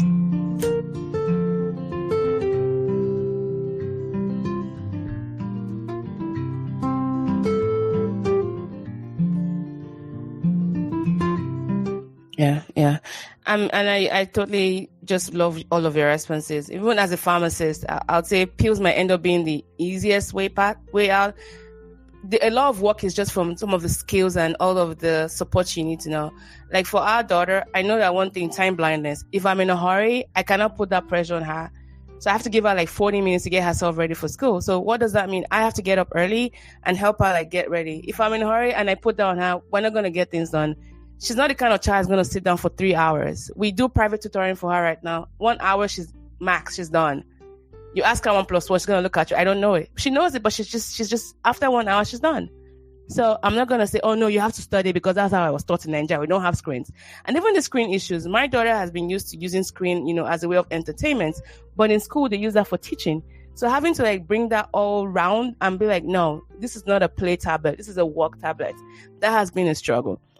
Okay, this is one of my rounding off questions, and I want everyone to answer it if you're able to. This is one of the struggles I've had, and I haven't done it the right way. So we know that we want to provide context to the teachers for them to support our kids, right? So whether it is about what they might need, we let it slip that Ari was fostered before she was adopted, and then during one of the many encounters we had in the school system, one of the administrators has said, oh, children from foster kids, they do blah, blah, blah. Oh, I'll be real. It didn't sit right with me. And we had the opportunity to just call them up and be like, can you hear what you're saying and how this bias is coming? Rather than you making assumptions about my child, why not ask? So my question for the panelists will be this. How do we balance, between advocating for our children and protecting their dignity, but not oversharing? Because the fears a lot of us in our community have is that those very things that we share about our kids can be used against them, And in my case, I let it slip that she was fostered, and there came all of the assumption, maybe this, maybe man, please calm down, okay? Ask rather than you assume. So how do we maintain that delicate balance without oversharing, but at the same time providing the right information that can provide the support for our kids? With the premise that teachers want to do right. Wink, wink. I can go first, and I'll answer that as a parent, and I'll answer that as someone in the school system as well, because I've had the opportunity to be in the school system and see how kids are labeled. So, as a parent advocating for your child, you know your child. Okay, I'll use my son as an example again. We were opportune to change schools. We prayed about it. We knew we wanted a change. It wasn't right at that time. And we had the opportunity to move houses. And the way Canada is, you go to school based on where you live for public schools. So you change schools. And we prayed, okay, God, I know we need a change for this boy. I want the right teachers for him. And luckily, the school we changed to still public, but smaller population. And his teacher in grade 4 was just like an answered prayer. The teacher is firm, very firm. My son will come and say, you're being unfair. And his teacher will say, no, Fefe, I know you. I know you can be a leader. And he's been hearing you can be a leader from different places. And now the teacher's saying it to him again. I know you can be a leader, right? So I'm going to push you to be a better you. I don't want you to be like the kid who gets 10 minutes out, who gets this. And the teacher walked with him to bring out the best in him at that time. He came home, his grades were perfect. He was like, and I was like, oh, this is my son. Oh, good. And that's because of the teacher he got. My daughter in kindergarten, when the teacher sends a message, she sends the message, your partner. And I loved that word. And yes, I was torn between, should I let this teacher know we're coming from a school where he's been labeled as too emotional? And I told this teacher, I was that vulnerable, but I told her I'm working with my child. I'm telling you this not because I want you to break my child more. No, I'm telling you because we can work together to give him what he needs in school. And luckily we were blessed with, like Farah said, the teacher in that school are older. They're like teachers who have been teaching for 25 years, for 30 years. So they have the patience, they have all it needs. And it was the perfect placement. We were vulnerable. We told her, like, okay, he's emotional. And he was able to use that to build him up. So there's a place of prayer. There's a place of coming with, I'm telling you this information, not because I want you to break my child, but so we can work together for you to support my child. And that worked for us. Now I'm going to flip on the other side. I was in a school, like I said, I was in kindergarten, and it was a school with 70% of the students were indigenous children who are also labeled as, because of the trauma they've gone through, there were a lot of behavioral issues. There was a lot of trauma. These kids had experienced a lot of trauma. They see a police officer and they run because of being scared they're going to be taken away, being scared of different things that could happen to them. So we had this particular kid in kindergarten we always pray for this kid not to come to school. Because the moment he stepped in, everything is like, the class is messed up. So the child was doing some things, of course, I cannot talk about, but it made me go back to the principal and like, is there a story behind this boy? Because I want to know. I want to know if he's exhibiting this behavior because of some things he's experienced, or is something we need to look more into. And luckily, I was able to hear some part of the story, which then made sense to me as an educator at that time. Like, okay, this is why this child is exhibiting this. And I was more compassionate. I related to that child, with that child, based on the experience he brought into the class. And we were able to manage him that way. So sometimes, yeah, it's good. Sometimes you have to pray. And that's my answer. Thank you. Does anyone want to add to that before we? Can I add to that? Sure. Yeah. Well, of course, my philosophy is letting the school be as informative as possible, but you also have to, as a parent, it's first of all understanding what it is about your child, right? Truly being transparent with yourself, right? So because before you're able to explain your child to somebody else, you have to truly see your child for all that they are, right? And some children need more motivating, more push. Some children need a little firmer. You have to understand that before you can even explain it to the school. Okay, that's one. Then two, it is not to inform the school as this is it. Again, it's how you frame it. It's not an excuse. It's not to allow the child get away with maybe poor behavior, lack of effort, disrespect. That's not what it is. Because again, I think it's telling teachers and having them know that you align with a lot of the values that a school brings to the child. I align with structure. I align with discipline or consequence. All of those things, we are on the same page with that. Right? I want my child to be able to be in this setting with you and be successful. However, this is what I understand of my child and where he gets or he or she gets stuck. Right? And what I have found to be helpful at home is if you do like this or do like this. Right? And, but within the school setting, I understand that you also have different expectations. So again, it is coming to them with that information and inviting them to partner, not telling them what to do or how to do it. The other thing that you made a good point to say before you ask question you asked the question, Mo, was the premise that the teacher, you have a listening ear. We know that some teachers are done. Some human beings, not even teachers, like people are not very willing to adjust. And my philosophy is that if a teacher makes an adjustment, it's not just for one child. If what I'm telling you to do in terms of slowing it down, give breaks, be more dynamic, be more engaging, if that becomes your teaching style, every single child will benefit. Even the one that can read by themselves and open a book and sit in a corner, they will still enjoy a classroom that is a little bit more vibrant, a little bit more engaging than one that is just rote learning and recitation. So what I'm telling you is not specific to my child alone, is that this is ways that we can add to your teaching that is helpful for my child for sure, because I've seen this, but I don't think any other child will reject that kind of teaching. That's one. Shala made a point about older teachers, younger teachers. Because I worked so much with so many, I've been Oklahoma, I did Edmond, Broken Bow, Tulsa. In Texas, I see kids from El Paso, 8 hours away to next door. So I'm exposed to schools, private, public, charter, all that stuff.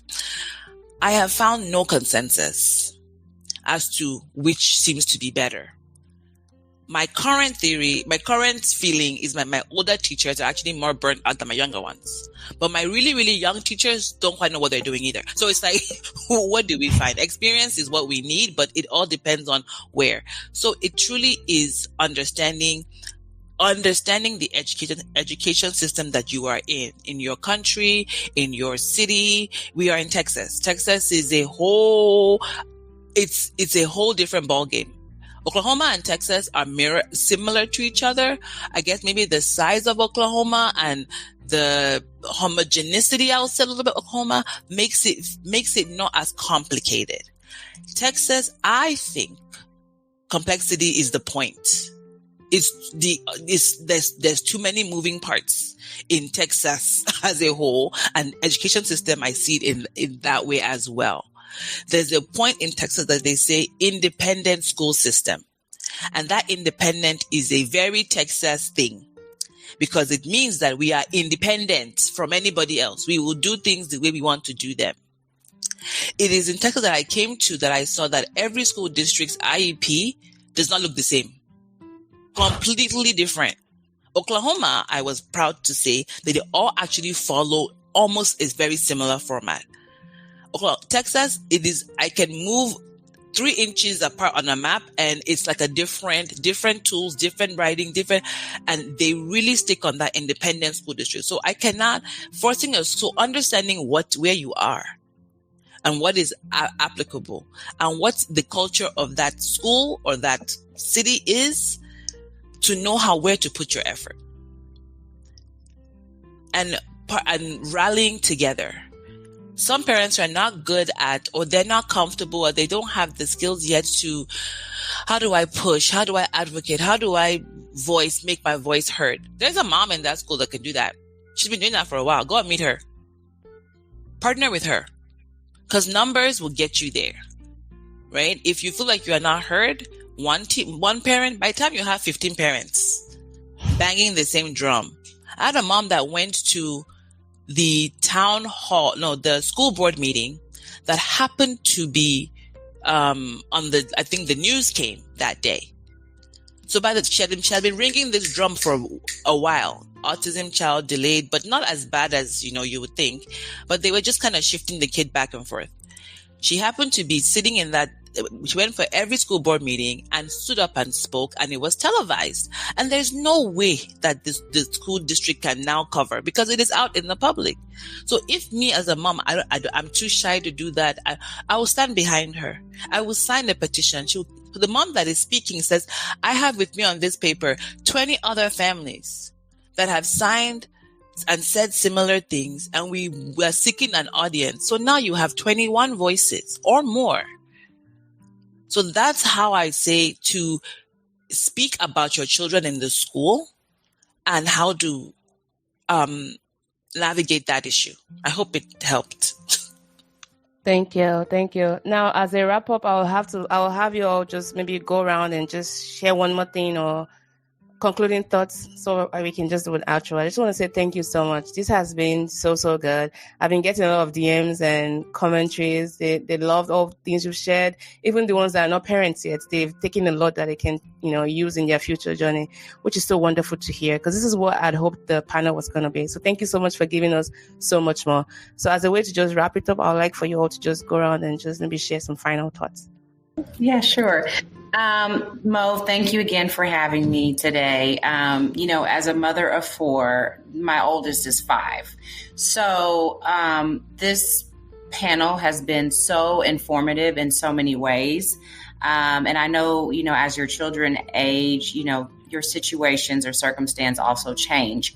So my advice would just be, I've had a great experience with our school system and our children, but I'm one of those mothers too that has no problem speaking out.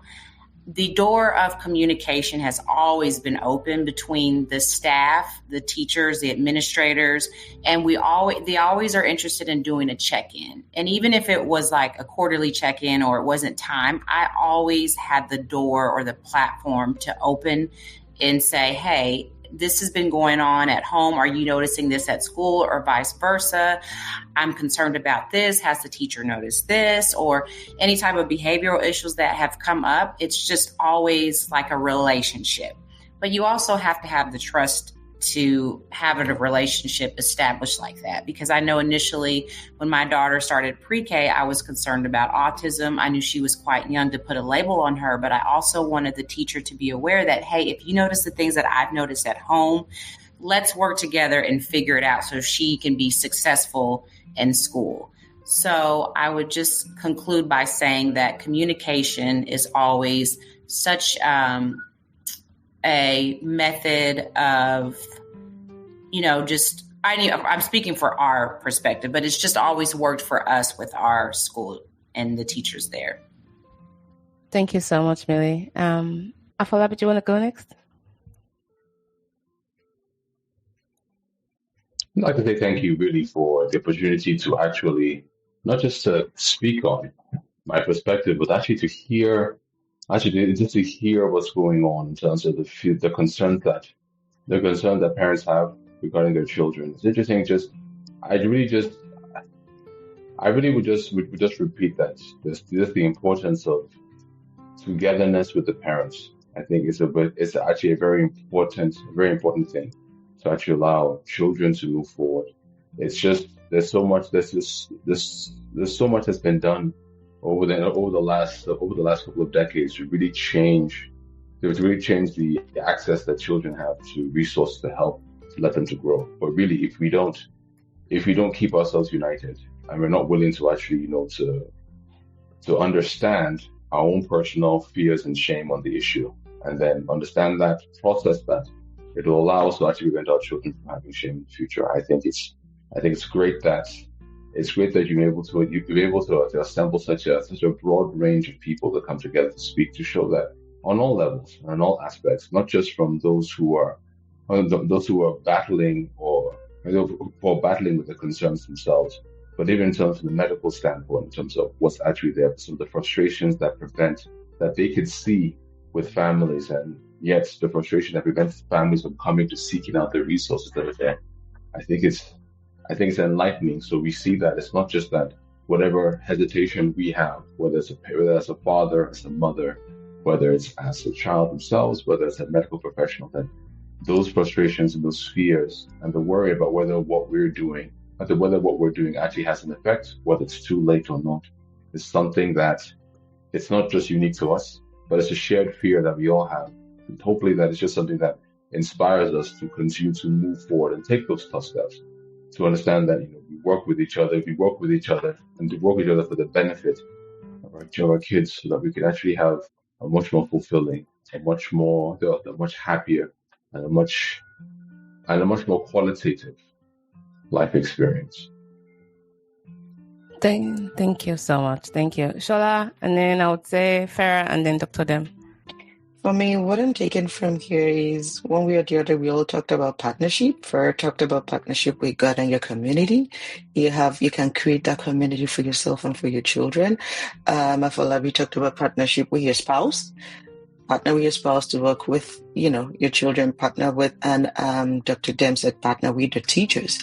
And Millicent said partner with your kids. So it's a partnership thing with different people to make, to achieve an overall goal for yourself and your family.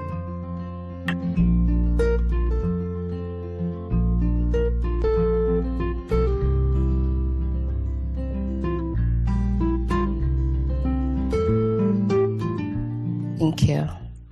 Farah? I just want to say thank you. I feel so honored to be able to be a part of this conversation. I walk away taking so many things and feel like I'm a better person because I know we need each other to do life well. And so exactly what you were just saying, Shola, like we need to live and do the hard and deep work to live connected and help our kids to see that as well. Clear is kind. And that's a Brene Brown quote, but I think it's so helpful. Like the more clear that we can be, but part of that is building trust as you're partnering with schools, like with your teachers, because they're going to have, a new teacher each year, and then they get into high school and they have multiple teachers. But clear is kind. And so empowering your kids to be able to articulate and communicate well, but even, as the parents, as an advocate, the best advocate for your kid is clear is kind and building that trust. I know what you're feeling and what you say, Mo, in regard to, you don't want to overexpose too much, you to where it can be detrimental. But I think if there's that clarity of what, like, here's the goal, here's some information, especially when you have, trauma-informed situations, where there has been a lot, going on, that can be helpful and beneficial to a teacher, but just having that discernment to know, but bringing as much clarity as possible. But I want to share a quote because I believe this. When I was a children's pastor, I kept this before me all the time, and it's a quote from an educator, Rita Pearson. It says, "Every child deserves a champion, an adult who will never give up on them, who understands the power of connection and insists they become the best they can possibly be." And they need that every phase along the way as they're growing up and becoming who God has created them to be. Thank you so much. Last but not least, Dr. Dem. I said, I want to share that don't be afraid to ask the questions. Don't be like, you have a niggling thought, even a passing thought. Is this okay? Is this normal? Is this normal? Is this what I should expect? Don't be afraid to ask the question to your neighbor, to your doctor, to whoever. And if the niggling feeling still persists, then seek out an assessment. It doesn't hurt to get it assessed and be validated that it's okay or it's fine. That's one. And then we've talked about, I tell my parents that the school can only do so much. The school is working to a different agenda than you as a parent. A school is okay if your child is getting a C. A C is a pass, right? A C is a pass. If the kid's getting a C across the board, socially, academically, all that, then they're fine. They're not going to push your child to an A. Even you as a parent feels that they're an A student. Right? So you have to, and it's not them being indifferent or uncaring. They just have a different rubric and load that they are carrying. So you also have to partner with them and know, okay, I need to put in some work in this situation if this is the goal that I want my child to achieve, right? But it is not working against each other. It is understanding that they are lifting the load from 8 o'clock to 3 o'clock. So I'm going to give them the best version of my child that I can do in my home so that then they return me a kid that they have added to. So it's added value along the way. And if you feel, and then knowing what is your right and your power to do. If the school truly is not bearing their load correctly, then use your voice. There are laws. There are laws protecting you. I do not promote an adversarial relationship, but if we have to go there, we will go there. I like to fight schools if I need to, because we tried the normal diplomas, gentle, did not work. Okay, let's try it the other way. Yeah. I laugh because there are two instances that I've had to reach out to them. The first time she was like, no, we can't fight them now. Let's help them understand. Second time she was like, no, we're going back, guns are blazing. And they worked both times. So you know when you want to be soft and when you need to be like, no, we cannot do that to our child. No, you cannot call my child that. You cannot label them this way. And they go like, oh, no, no. Ask questions, don't assume, okay? So working community. I just want to say thank you to each of our panelists. I mean, your stories, your wisdom, your vulnerability is the village I think many of us didn't know we needed. And to everyone listening, whether you're here live, and I see all of you, Muturayo, Otito, Fumi, just thank you so much for joining. And if I'm missing, and then Pedro as well. And for those that are on Instagram that I'm not able to see on my queue, I just want to say thank you. I want you to also know that you're not alone, okay? You're not failing. You're doing the emotional labor of showing up for a child, for a family, in systems that weren't always built for us in mind, and in a system that is different from the way you grew up. And today we've claimed so many truths, that accepting a diagnosis, whether it's ADHD or autism or whatever it is, maybe it doesn't have a name. A child is in between. It's not easy, especially in communities where those things aren't named or normalized. And that when we compare our children, it can be a healthy comparison for clarity, not competition. But don't ever say, oh, why can't you be like XYZ? Comparing your child socially or academically to see where those gaps are and filling those gaps, it's not you failing as a parent, okay? I also learned that naming the tension between protecting our child's dignity and advocating for their needs. And we've acknowledged what doesn't get said enough. Sometimes when we tell the truth about our kids, it may be weaponized. And it's okay to call authorities up on that, like, hey, this is what you're doing, and I don't like it. I shared that with you in confidence to help build support, but I wouldn't want using that as a way to label my child. It's okay to reclaim that power. We've also talked about knowing our kids deeply and be very, very truthful with yourself. Is this child problematic in this space? What could be going on? How can we help bridge that gap? Okay. For me, I had to recognize time blindness, sensory overload or difficulty with unstructured environments and making peace with that. I didn't experience that growing up. Maybe we had that growing up, but our teachers in Nigeria, they kind of made, accommodations for that. But we're seeing that gaps right now in a different system. And please don't stop talking about the support your kids might need.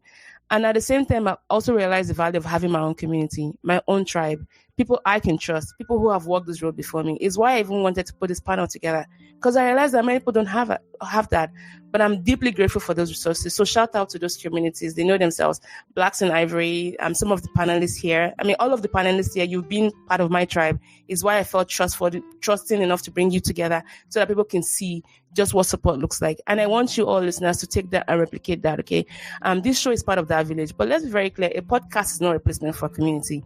We all need spaces of safety and reciprocity where your stories can be reflected, where you can pour in and draw your strength. So as you leave this episode, I want you to take a lot of things with you. Your story matters, okay? Your gut instinct is valid. Your child is not broken. They are becoming. Help them bring out the best in them, and work together with the teachers and the authorities to bring out the best in your child. And I also dropped a lot of resources for books. Thanks to Farah for helping us with that. I'm going to name them The Belonging Paradox by our very dear friend, Dr. Otito Iwuchukwu. That has a lot of gems for parenting, for professional and personal development.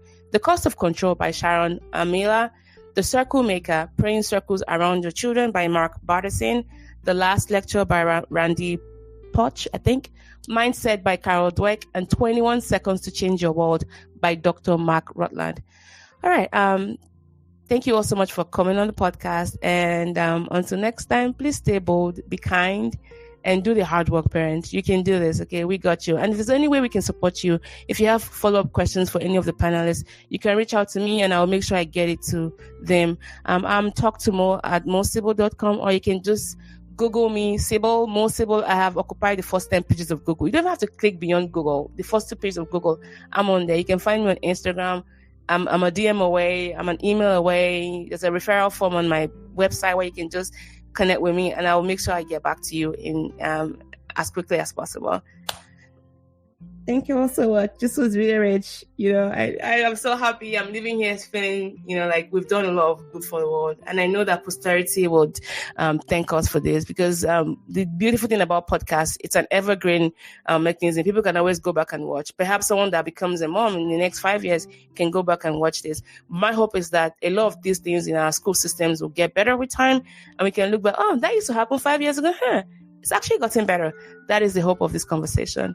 Thank you all, and I'm sorry for the connection snafu we had in the beginning. I don't know what happened, but I'm glad we squared all of that away, and this ended up being very beautiful. All right, take care, everyone, and thank you. I can keep saying thank you. Thank you so much.